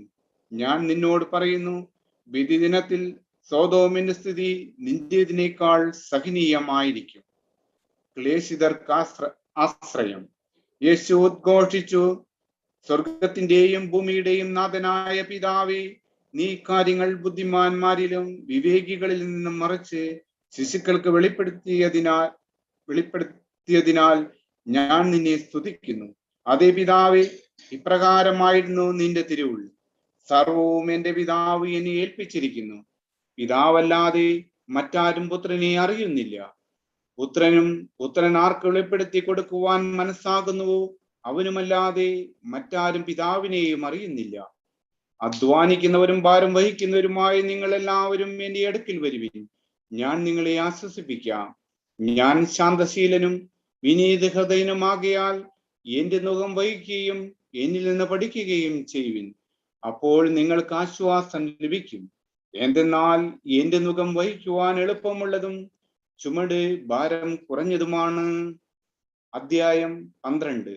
സാപത്തിനെ കുറിച്ച് വിവാദം. അക്കാലത്ത് ഒരു സാപത്തിൽ യേശു ഗോതമ്പ് വയലിലൂടെ കടന്നു പോവുകയായിരുന്നു. അവന്റെ ശിഷ്യന്മാർക്ക് വിശന്നു. അവർ കതിരുകൾ പറിച്ചു തിന്നുവാൻ തുടങ്ങി. ഫരിസേയർ ഇത് കണ്ട് അവനോട് പറഞ്ഞു, നോക്കൂ, സാപത്തിൽ നിഷിദ്ധമായത് നിന്റെ ശിഷ്യന്മാർ ചെയ്യുന്നു. അവൻ പറഞ്ഞു, വിശന്നപ്പോൾ ദാവീദും അനുചരന്മാരും എന്താണ് ചെയ്തതെന്ന് നിങ്ങൾ വായിച്ചിട്ടില്ലേ?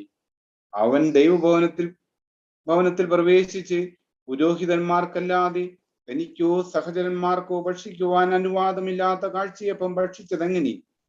അല്ലെങ്കിൽ സാപത്ത് ദിവസം ദേവാലയത്തിലെ പുരോഹിതന്മാർ സാപത്ത് ലംഘിക്കുകയും അതേസമയം കുറ്റമറ്റവരായിരിക്കുകയും ചെയ്യുന്നത് എങ്ങനെയെന്ന് നിങ്ങൾ നിയമത്തിൽ വായിച്ചിട്ടില്ലേ? എന്നാൽ ഞാൻ നിങ്ങളോട് പറയുന്നു, ദേവാലയത്തെക്കാൾ ശ്രേഷ്ഠമായ ഒന്ന് ഇവിടെയുണ്ട്. ബലിയല്ല, കരുണയാണ് ഞാൻ ആഗ്രഹിക്കുന്നത് എന്നതിന്റെ അർത്ഥം മനസ്സിലാക്കിയിരുന്നെങ്കിൽ നിങ്ങൾ നിരപരാധരെ കുറ്റം വിധിക്കുമായിരുന്നില്ല. എന്തെന്നാൽ മനുഷ്യപുത്രൻ സാപത്തിന്റെയും കർത്താവാണ്. സാപത്തിൽ രോഗശാന്തി നൽകുന്നു. യേശു അവിടെ നിന്ന് യാത്ര തിരിച്ച് അവരുടെ സിനഗോഗിലെത്തി. അവിടെ കൈ ശോഷിച്ച ഒരുവനുണ്ടായിരുന്നു. യേശുവിൽ കുറ്റം ആരോപിക്കണമെന്ന ഉദ്ദേശത്തോടെ അവർ അവനോട് ചോദിച്ചു, സാപത്തിൽ രോഗശാന്തി നൽകുന്നത് അനുവദനീയമാണ്? അവൻ പറഞ്ഞു, നിങ്ങളിൽ ആരാണ് തന്റെ ആട് സാപത്തിൽ കുഴിയിൽ വീണാൽ പിടിച്ചു കയറ്റാത്തത്? ആടിനേക്കാൾ എത്രയേറെ വിലപ്പെട്ടവനാണ് മനുഷ്യൻ.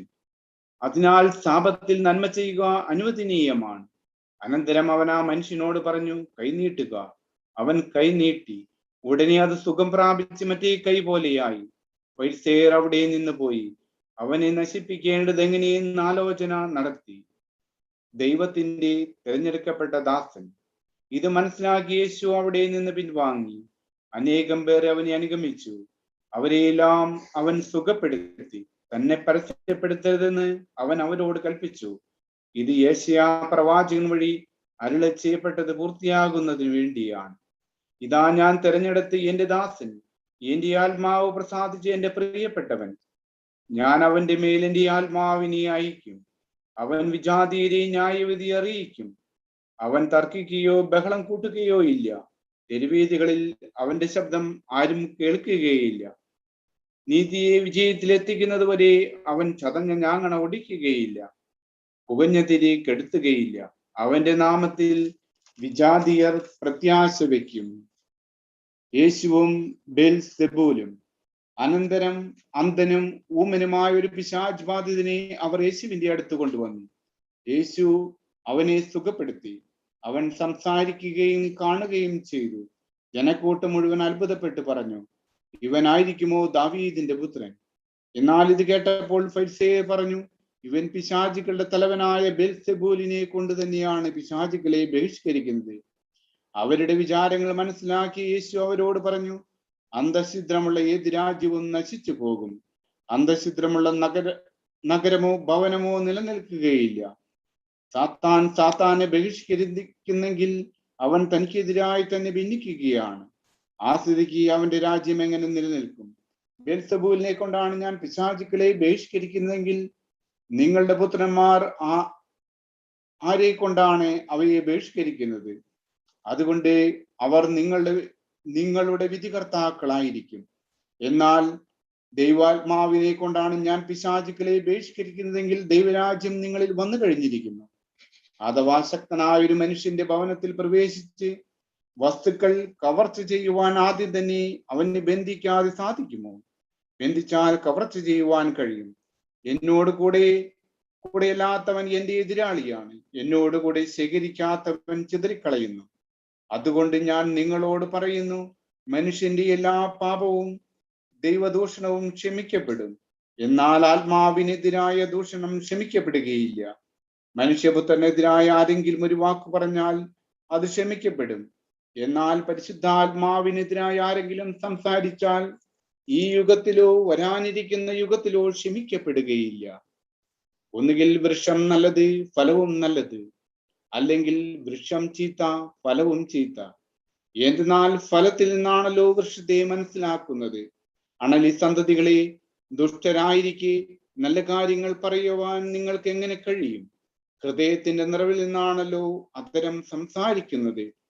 നല്ല മനുഷ്യൻ നന്മയുടെ ഭണ്ഡാരത്തിൽ നിന്ന് നന്മ പുറപ്പെടുവിക്കുന്നു. ദുഷ്ടനാകട്ടെ തിന്മയുടെ ഭണ്ഡാരത്തിൽ നിന്ന് തിന്മ പുറപ്പെടുവിക്കുന്നു. ഞാൻ നിങ്ങളോട് പറയുന്നു, മനുഷ്യർ പറയുന്ന ഓരോ വ്യർത്ഥ വാക്കിനും വിധി ദിനത്തിൽ കണക്ക് കൊടുക്കേണ്ടി വരും. നിന്റെ വാക്കുകളാൽ നീ നീതീകരിക്കപ്പെടും, നിന്റെ വാക്കുകളാൽ നീ കുറ്റം വിധിക്കപ്പെടുകയും ചെയ്യും. യോനാ പ്രവാചകന്റെ അടയാളം. അപ്പോൾ നിയമജ്ഞരിലും ഫരിസേയരിൽപ്പെട്ട ചിലർ അവനോട് പറഞ്ഞു, ഗുരു, നിന്നിൽ നിന്നൊരടയാളം കാണുവാൻ ഞങ്ങൾ ആഗ്രഹിക്കുന്നു. അവൻ മറുപടി പറഞ്ഞു, ദുഷിച്ചതും അവിശ്വസ്തവുമായ തലമുറ അടയാളം അന്വേഷിക്കുന്നു. യോനാ പ്രവാചകന്റെ അടയാളമല്ലാതെ മറ്റൊരടയാളവും അതിന് നൽകപ്പെടുകയില്ല. യോന 3 രാവും 3 പകലും തിമിംഗലത്തിന്റെ ഉദരത്തിൽ കിടന്നതുപോലെ മനുഷ്യപുത്രനും 3 രാവും 3 പകലും ഭൂമിക്കുള്ളിലായിരിക്കും. നിനീവ നിവാസികൾ വിധി ദിവസം ഈ തലമുറയോട് എഴുന്നേറ്റ് ഇതിനെ കുറ്റം വിധിക്കും. എന്തെന്നാൽ യോനായുടെ പ്രസംഗം കേട്ട് അവർ അനുതപിച്ചു. ഇതാ ഇവിടെ യോനയേക്കാൾ വലിയവൻ. ദക്ഷിണദേശത്തെ രാജ്ഞി വിധി ദിവസം ഈ തലമുറയോട് ഉയർപ്പിക്കപ്പെടുകയും ഇതിനെ കുറ്റം വിധിക്കുകയും ചെയ്യും. എന്തെന്നാൽ സോളമന്റെ വിജ്ഞാനം ശ്രവിക്കുവാൻ അവൾ ഭൂമിയുടെ അതിർത്തികളിൽ നിന്ന് വന്നെത്തി. ഇതാ ഇവിടെ സോളമനേക്കാൾ വലിയവൻ. അശുദ്ധാത്മാവ് തിരിച്ചു വരുന്നു. അശുദ്ധാത്മാവ് ഒരു മനുഷ്യനെ വിട്ടു പോകുമ്പോൾ അത് ആശ്വാസം തേടി വരേണ്ട സ്ഥലങ്ങളിലൂടെ അലഞ്ഞു നടക്കുന്നു, എന്നാൽ കണ്ടെത്തുന്നില്ല. അപ്പോൾ അത് പറയുന്നു, ഞാൻ ഇറങ്ങിപ്പോന്ന് എന്റെ ഭവനത്തിലേക്ക് തിരിച്ചു ചെല്ലും. അത് മടങ്ങി വരുമ്പോൾ ആ സ്ഥലം ആളൊഴിഞ്ഞും അടിച്ചുവാരി സജ്ജീകരിക്കപ്പെട്ടും കാണുന്നു. അപ്പോൾ അത് പുറപ്പെട്ടു ചെന്ന് തന്നേക്കാൾ ദുഷ്ടരായ 7 ആത്മാക്കളെ കൂടി തന്നോടൊത്ത് കൊണ്ടുവരികയും അവിടെ പ്രവേശിച്ച് വാസമർപ്പിക്കുകയും ചെയ്യുന്നു. അങ്ങനെ ആ മനുഷ്യന്റെ അവസാനത്തെ സ്ഥിതി ആദ്യത്തേതിനേക്കാൾ ശോചനീയമായി തീരുന്നു. ഈ ദുഷിച്ച തലമുറയ്ക്ക് ഇത് തന്നെയായിരിക്കും അനുഭവം. യേശുവിന്റെ അമ്മയും സഹോദരരും. അവൻ ജനക്കൂട്ടത്തോട് പ്രസംഗിച്ചു കൊണ്ടിരുന്നപ്പോൾ അവന്റെ അമ്മയും സഹോദരരും അവനോട് സംസാരിക്കുവാൻ ആഗ്രഹിച്ച് പുറത്തു നിന്നിരുന്നു. ഒരുവൻ അവനോട് പറഞ്ഞു, നിന്റെ അമ്മയും സഹോദരരും നിന്നോട് സംസാരിക്കുവാൻ ആഗ്രഹിച്ച് പുറത്തു നിൽക്കുന്നു. യേശു അവനോട് പറഞ്ഞു, ആരാണ് എന്റെ അമ്മ, ആരാണ് എന്റെ സഹോദരർ? തന്റെ ശിഷ്യന്മാരുടെ നേരെ കൈ ചൂണ്ടിക്കൊണ്ട് അവൻ പറഞ്ഞു, ഇതാ എന്റെ അമ്മയും സഹോദരരും. സ്വർഗസ്ഥനായ എന്റെ പിതാവിന്റെ ഇഷ്ടം നിറവേറ്റുന്നവരാരോ അവനാണ് എന്റെ സഹോദരനും സഹോദരിയും അമ്മയും. അധ്യായം 13. വിതക്കാരന്റെ ഉപമ. അന്ന് തന്നെ യേശു ഭവനത്തിൽ നിന്ന് പുറത്തു വന്ന് കടൽത്തീരത്തിരുന്നു. വലിയ ജനക്കൂട്ടങ്ങൾ അവന്റെ അടുത്ത് വന്നു. തന്നിമിത്തം അവനൊരു തോണിയിൽ കയറിയിരുന്നു. ജനക്കൂട്ടം മുഴുവൻ തീരത്ത് നിന്നു. അപ്പോൾ അവൻ വളരെ കാര്യങ്ങൾ ഉപമകൾ വഴി അവരോട് പറഞ്ഞു. വിതക്കാരൻ വിതയ്ക്കുവാൻ പുറപ്പെട്ടു. അവൻ വിതച്ചപ്പോൾ വിത്തുകളിൽ കുറെ വഴിയരികിൽ വീണു. പക്ഷികൾ വന്നത് തിന്നു. ചിലത് മണ്ണധികമില്ലാത്ത പാറമേൽ വീണു. മണ്ണിനെ ആഴമില്ലാത്തതിനാൽ അത് പെട്ടെന്ന് മുളച്ചു പൊങ്ങി. സൂര്യൻ ഉദിച്ചപ്പോൾ അത് വെയിലേറ്റ് വാടുകയും വേരില്ലാത്തതിനാൽ കരിഞ്ഞു പോവുകയും ചെയ്തു. വേറെ ചിലത് മുൾച്ചെടികൾക്കിടയിൽ വീണു. മുൾച്ചെടികൾ വളർന്ന് അതിനെ ഞെരുക്കിക്കളഞ്ഞു. മറ്റു ചിലത് നല്ല നിലത്ത് വീണു. അത് 100 മേനിയും 60 മേനിയും 30 മേനിയും വിളവ് നൽകി. ചെവിയുള്ളവൻ കേൾക്കട്ടെ. ഉപമകളുടെ ഉദ്ദേശം. അപ്പോൾ ശിഷ്യന്മാരടുത്തെത്തി അവനോട് ചോദിച്ചു, നീ അവരോട് ഉപമകൾ വഴി സംസാരിക്കുന്നത് എന്തുകൊണ്ട്? അവൻ മറുപടി പറഞ്ഞു, സ്വർഗരാജ്യത്തിന്റെ രഹസ്യങ്ങൾ അറിയുവാനുള്ള വരം നിങ്ങൾക്കാണ് ലഭിച്ചിരിക്കുന്നത്. അവർക്കത് ലഭിച്ചിട്ടില്ല. ഉള്ളവന് നൽകപ്പെടും, അവന് സമൃദ്ധി ഉണ്ടാക്കുകയും ചെയ്യും. ഇല്ലാത്തവനിൽ നിന്ന് ഉള്ളതുപോലും എടുക്കപ്പെടും. അതുകൊണ്ടാണ് ഞാൻ അവരോട് ഉപമകൾ വഴി സംസാരിക്കുന്നത്. കാരണം അവർ കണ്ടിട്ടും കാണുന്നില്ല, കേട്ടിട്ടും കേൾക്കുന്നില്ല, ഗ്രഹിക്കുന്നുമില്ല. യെശയ്യായുടെ പ്രവചനം അവരിൽ പൂർത്തിയായിരിക്കുന്നു. നിങ്ങൾ തീർച്ചയായും കേൾക്കും, എന്നാൽ മനസ്സിലാക്കുകയില്ല. നിങ്ങൾ തീർച്ചയായും കാണും, എന്നാൽ ഗ്രഹിക്കുകയില്ല. അവർ കണ്ണുകൊണ്ട് കണ്ടു, കാതുകൊണ്ട് കേട്ടു, ഹൃദയം കൊണ്ട് മനസ്സിലാക്കി മാനസാന്തരപ്പെടുകയും ഞാൻ അവരെ സുഖപ്പെടുത്തുകയും അസാധ്യമാകുമാറ് ഈ ജനതയുടെ ഹൃദയം കഠിനമായി തീർന്നിരിക്കുന്നു. ചെവിയുടെ കേൾവി മന്ദീഭവിച്ചിരിക്കുന്നു, കണ്ണ് അവർ അടച്ചു കളഞ്ഞിരിക്കുന്നു. നിങ്ങളുടെ കണ്ണുകൾ ഭാഗ്യമുള്ളവ, എന്തെന്നാൽ അവ കാണുന്നു. നിങ്ങളുടെ കാതുകൾ ഭാഗ്യമുള്ളവ, എന്തെന്നാൽ അവ കേൾക്കുന്നു. സത്യമായി ഞാൻ നിങ്ങളോട് പറയുന്നു, അനേകം പ്രവാചകന്മാരും നീതിമാന്മാരും നിങ്ങൾ കാണുന്നവ കാണാൻ ആഗ്രഹിച്ചു, എങ്കിലും കണ്ടില്ല. നിങ്ങൾ കേൾക്കുന്നവ കേൾക്കുവാൻ ആഗ്രഹിച്ചു, എങ്കിലും കേട്ടില്ല. വിതക്കാരന്റെ ഉപമ വിശദീകരിക്കുന്നു. അതിനാൽ വിതക്കാരന്റെ ഉപമ നിങ്ങൾ കേട്ടുകൊള്ളുവിൻ. രാജ്യത്തിന്റെ വചനം കേട്ടിട്ട് മനസ്സിലാകാതിരിക്കുന്നവനിൽ നിന്ന് അവന്റെ ഹൃദയത്തിൽ വിതയ്ക്കപ്പെട്ടത് ദുഷ്ടൻ വന്ന് അപഹരിക്കുന്നു. ഇതാണ് വഴിയരികിൽ വീണ വിത്ത്. വചനം കേട്ടിട്ട് ഉടനെ സസന്തോഷം സ്വീകരിക്കുകയും തന്നിൽ വേരില്ലാത്തതിനാൽ അല്പനേരം മാത്രം നിലനിന്നിട്ട് വചനത്തെ പ്രതി ക്ലേശവും പീഡയും ഉണ്ടാകുമ്പോൾ തൽക്ഷണം വീണു പോവുകയും ചെയ്യുന്നവനാണ് പാറമേൽ വീണ വിത്ത്. ഒരുവൻ വചനം ശ്രവിക്കുന്നു, എന്നാൽ ലൗകിക വ്യഗ്രതയും ധനത്തിന്റെ ആകർഷണവും വചനത്തെ ഞെരുക്കുകയും അത് ഫലശൂന്യമാവുകയും ചെയ്യുന്നു. ഇവനാണ് മുള്ളുകളുടെ ഇടയിൽ വീണ വിത്ത്. വചനം കേട്ട് ഗ്രഹിക്കുന്നവനാണ് നല്ല നിലത്ത് വീണ വിത്ത്. അവൻ 100 മേനിയും 60 മേനിയും 30 മേനിയും ഫലം പുറപ്പെടുവിക്കുന്നു. കളകളുടെ ഉപമ. മറ്റൊരു ഉപമ അവൻ അവരോട് പറഞ്ഞു, ഒരുവൻ വയലിൽ നല്ല വിത്ത് വിതയ്ക്കുന്നതിനോട് സ്വർഗരാജ്യത്തെ ഉപമിക്കാം. ആളുകൾ ഉറക്കമായപ്പോൾ അവന്റെ ശത്രു വന്ന് ഗോതമ്പിനിടയിൽ കള വിതച്ചിട്ട് കടന്നു കളഞ്ഞു. ചെടികൾ വളർന്ന് കതിരായപ്പോൾ കളകളും പ്രത്യക്ഷപ്പെട്ടു. വേലക്കാർ ചെന്ന് വീട്ടുടമസ്ഥനോട് ചോദിച്ചു, യജമാനനെ, നീ വയലിൽ നല്ല വിത്തല്ലേ വിതച്ചത്? പിന്നെ കളകൾ ഉണ്ടായത് എവിടെ നിന്ന്? അവൻ പറഞ്ഞു, ശത്രുവാണ് ഇത് ചെയ്തത്. വേലക്കാർ ചോദിച്ചു, ഞങ്ങൾ പോയി കളകൾ പറിച്ചു കൂട്ടട്ടെ? അവൻ പറഞ്ഞു, വേണ്ട. കളകൾ പറിച്ചെടുക്കുമ്പോൾ അവയോടൊപ്പം ഗോതമ്പ് ചെടികളും നിങ്ങൾ പിഴുതു കളഞ്ഞെന്ന് വരും. കൊയ്ത്തുവരെ അവ രണ്ടും ഒരുമിച്ച് വളരട്ടെ. കൊയ്ത്തുകാലത്ത് ഞാൻ കൊയ്ത്തുകാരോട് പറയും, ആദ്യമേ കളകൾ ശേഖരിച്ച് തീയിൽ ചുട്ടുകളയുവാൻ അവ കെട്ടുകളാക്കി വെക്കുവിൻ. ഗോതമ്പ് തന്നെ ധാന്യപ്പുരയിൽ സംഭരിക്കുവിൻ. കടുകുമണിയുടെയും പുളിമാവിന്റെയും ഉപമ. വേറൊരു ഉപമ അവൻ അവരോട് പറഞ്ഞു, സ്വർഗരാജ്യം ഒരുവൻ വയലിൽ പാകിയ കടുകുമണിക്ക് സദൃശ്യം. അത് എല്ലാ വിത്തിനെയും കാൾ ചെറുതാണ്, എന്നാൽ വളർന്നു കഴിയുമ്പോൾ അത് മറ്റു ചെടികളേക്കാൾ വലുതായി ആകാശപ്പറവകൾ വന്ന് അതിന്റെ ശിഖരങ്ങളിൽ ചേക്കേറത്തക്ക വിധം മരമായിത്തീരുന്നു. മറ്റൊരു ഉപമ അവൻ അവരോട് അരുളി ചെയ്തു, 3 ഇടങ്ങഴി മാവിൽ അത് പുളിക്കുവോളം ഒരു സ്ത്രീ ചേർത്ത പുളിപ്പിനെ സദൃശ്യമാണ് സ്വർഗരാജ്യം. ഇതെല്ലാം യേശു ഉപമകൾ വഴിയാണ് ജനക്കൂട്ടത്തോട് അരുളി ചെയ്തത്. ഉപമകളിലൂടെയല്ലാതെ അവനൊന്നും അവരോട് പറഞ്ഞിരുന്നില്ല. ഞാൻ ഉപമകൾ വഴി സംസാരിക്കും. ലോകസ്ഥാപനം മുതൽ നിഗൂഢമായിരിക്കുന്നവ ഞാൻ പ്രസ്താവിക്കും എന്ന പ്രവാചക വചനം പൂർത്തിയാകാനായിരുന്നു ഇത്. കളകളുടെ ഉപമ വിശദീകരണം. ജനക്കൂട്ടത്തെ പറഞ്ഞയച്ചിട്ട് അവൻ വീട്ടിലേക്ക് വന്നു. ശിഷ്യന്മാർ അവന്റെ അടുത്ത് വന്ന് അപേക്ഷിച്ചു, വയലിലെ കളകളെ സംബന്ധിക്കുന്ന ഉപമ ഞങ്ങൾക്ക് വിശദീകരിച്ചു തന്നാലും. അവൻ ഉത്തരം പറഞ്ഞു, നല്ല വിത്ത് വിതയ്ക്കുന്നവൻ മനുഷ്യപുത്രനാണ്.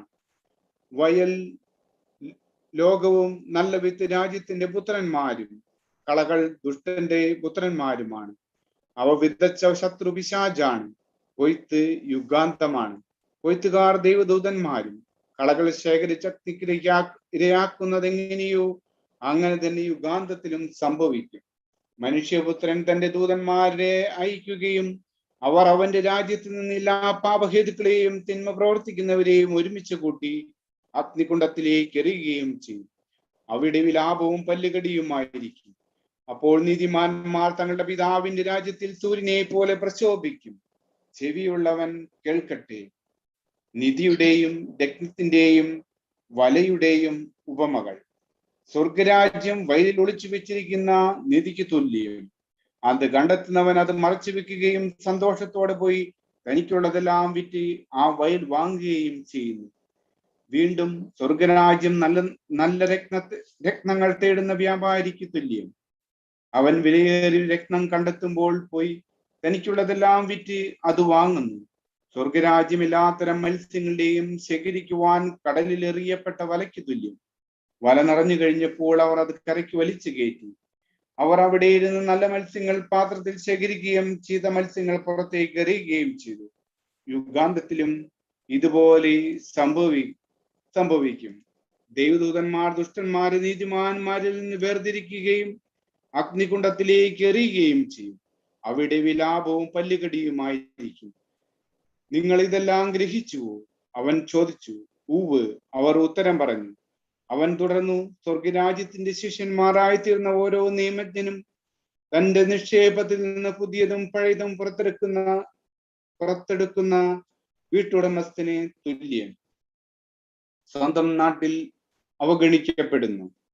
യേശു ഈ ഉപമകൾ അവസാനിപ്പിച്ച ശേഷം അവിടെ നിന്ന് പുറപ്പെട്ടു. സ്വദേശത്ത് വന്ന് അവരുടെ സിനഗോഗിൽ പഠിപ്പിച്ചു. അവർ വിസ്മയഭരിതരായി ചോദിച്ചു, ഇവനെ ഈ ജ്ഞാനവും ശക്തിയും എവിടെ നിന്ന്? ഇവൻ ആ തച്ചന്റെ മകനല്ലേ? മറിയമല്ലേ ഇവന്റെ അമ്മ? യാക്കോബ്, ജോസഫ്, സിമിയോൻ, യൂദാസ് എന്നിവരല്ലേ ഇവന്റെ സഹോദരന്മാർ? ഇവന്റെ സഹോദരിമാരെല്ലാം നമ്മുടെ കൂട്ടത്തിലുണ്ടല്ലോ. പിന്നെ ഇവനെ ഇതെല്ലാം എവിടെ നിന്ന്? അവർക്ക് അവനിൽ ഇടർച്ചയുണ്ടായി. യേശു അവരോട് പറഞ്ഞു, പ്രവാചകൻ സ്വദേശത്തും സ്വഭവനത്തിലുമല്ലാതെ മറ്റെങ്ങും അവമതിക്കപ്പെടുന്നില്ല. അവരുടെ അവിശ്വാസം നിമിത്തം അവൻ അവിടെ അധികം അത്ഭുതങ്ങൾ പ്രവർത്തിച്ചില്ല. അധ്യായം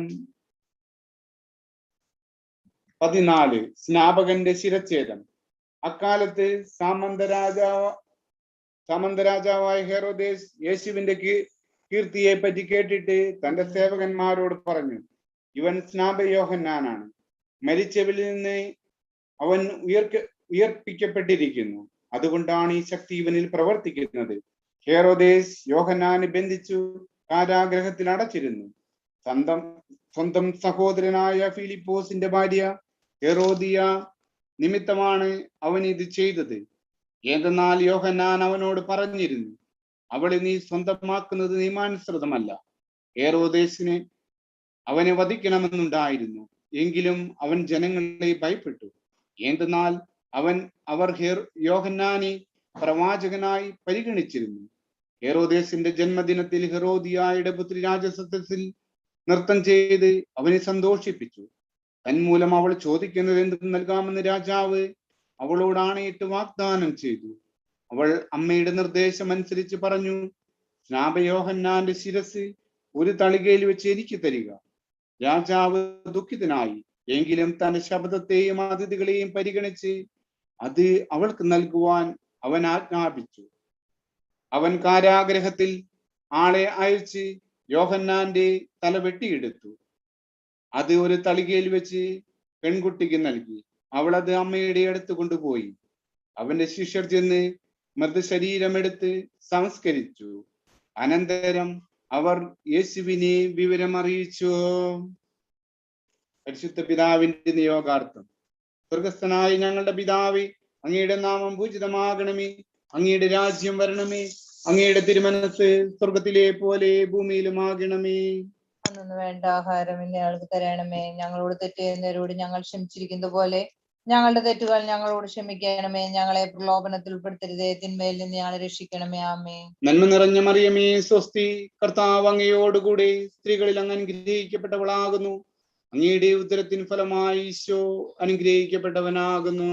പരിശുദ്ധ മറിയമേ തമ്പുരാന്റെ അമ്മേ, പാപികളായ ഞങ്ങൾക്ക് വേണ്ടി ഇപ്പോഴും ഞങ്ങളുടെ മരണസമയത്തും തമ്പുരാനോട് അപേക്ഷിച്ചു കൊള്ളണമേ. ആമേ. പിതാവിനും പുത്രനും പരിശുദ്ധാത്മാവിനും സ്തുതി.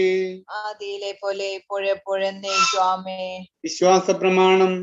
സർവശക്തനായ പിതാവും ആകാശത്തിന്റെയും ഭൂമിയുടെയും സൃഷ്ടാവുമായ ദൈവത്തിൽ ഞാൻ വിശ്വസിക്കുന്നു. അവിടുത്തെ ഏകപുത്രനും ഞങ്ങളുടെ കർത്താവുമായ ഈശോ മിശിഹായിലും ഞാൻ വിശ്വസിക്കുന്നു. ഈ പുത്രൻ പരിശുദ്ധാത്മാവാൽ ഗർഭസ്ഥനായി കന്യകാമറിയത്തിൽ നിന്ന് പിറന്നു. പന്തിയോസ് പീലാത്തോസിന്റെ കാലത്ത് പീഡകൾ സഹിച്ച് കുരിശിൽ തറയ്ക്കപ്പെട്ട് മരിച്ചടക്കപ്പെട്ടു. പാതാളത്തിലിറങ്ങി മരിച്ചവരുടെ ഇടയിൽ നിന്ന് മൂന്നാം നാൾ ഉയർത്തു. സ്വർഗത്തിലേക്ക് എഴുന്നള്ളി സർവശക്തിയുള്ള പിതാവായ ദൈവത്തിന്റെ വലത്ത് ഭാഗത്തിരിക്കുന്നു. അവിടെ നിന്ന് ജീവിക്കുന്നവരെയും മരിച്ചവരെയും വിധിക്കുവാൻ വരുമെന്നും ഞാൻ വിശ്വസിക്കുന്നു. പരിശുദ്ധാത്മാവിലും ഞാൻ വിശ്വസിക്കുന്നു. വിശുദ്ധ കത്തോലിക്കാ സഭയിലും പുണ്യവാന്മാരുടെ ഐക്യത്തിലും പാപങ്ങളുടെ മോചനത്തിലും ശരീരത്തിന്റെ ഉയർപ്പിലും നിത്യമായ ജീവിതത്തിലും ഞാൻ വിശ്വസിക്കുന്നു. ആമേൻ. വിശുദ്ധ മത്തായി എഴുതിയ സുവിശേഷം 14-ാം അധ്യായം 13 മുതലുള്ള വാക്യങ്ങൾ. 5 അപ്പം 5000 പേർക്ക്. യേശു ഇത് കേട്ട് അവിടെ നിന്ന് പിൻവാങ്ങി വഞ്ചിയിൽ കയറി തനിച്ച് ഒരു വിജന സ്ഥലത്തേക്ക് പോയി. ഇതറിഞ്ഞ ജനക്കൂട്ടം പട്ടണങ്ങളിൽ നിന്ന് കാൽനടയായി അവനെ പിന്തുടർന്നു. അവൻ കരക്കിറങ്ങിയപ്പോൾ വലിയ ഒരു ജനക്കൂട്ടത്തെ കണ്ടു. അവരുടെ മേൽ അവന് അനുകമ്പ തോന്നി. അവരുടെ ഇടയിലെ രോഗികളെ അവൻ സുഖപ്പെടുത്തി. സായാഹ്നമായപ്പോൾ ശിഷ്യന്മാർ അവനെ സമീപിച്ചു പറഞ്ഞു, ഇതൊരു വിജന സ്ഥലമാണ്, നേരവും വൈകിയിരിക്കുന്നു. ഗ്രാമങ്ങളിൽ പോയി തങ്ങൾക്ക് ഭക്ഷണം വാങ്ങാൻ ഈ ജനക്കൂട്ടത്തെ പറഞ്ഞയക്കുക. എന്നാൽ യേശു പറഞ്ഞു, അവൻ പോകേണ്ടതില്ല, നിങ്ങൾ തന്നെ അവർക്ക് ഭക്ഷണം കൊടുക്കുവിൻ. അവർ പറഞ്ഞു, 5 അപ്പവും 2 മത്സ്യം മാത്രമേ ഇവിടെ ഞങ്ങളുടെ പക്കലുള്ളൂ. അവൻ പറഞ്ഞു, അത് എടുത്തുകൊണ്ടുവരിക.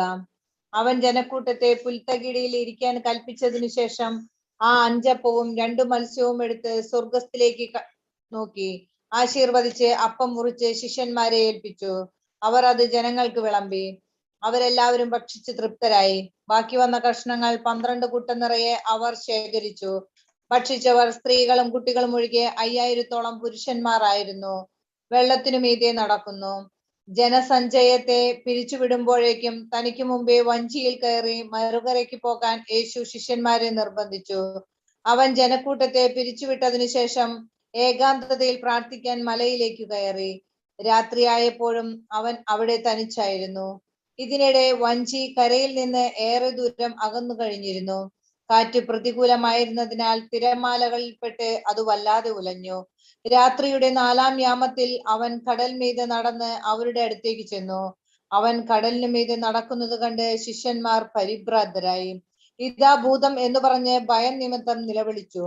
ഉടനെ അവൻ അവരോട് പറഞ്ഞു, ധൈര്യമായിരിക്കുവിൻ, ഞാനാണ്, ഭയപ്പെടേണ്ട.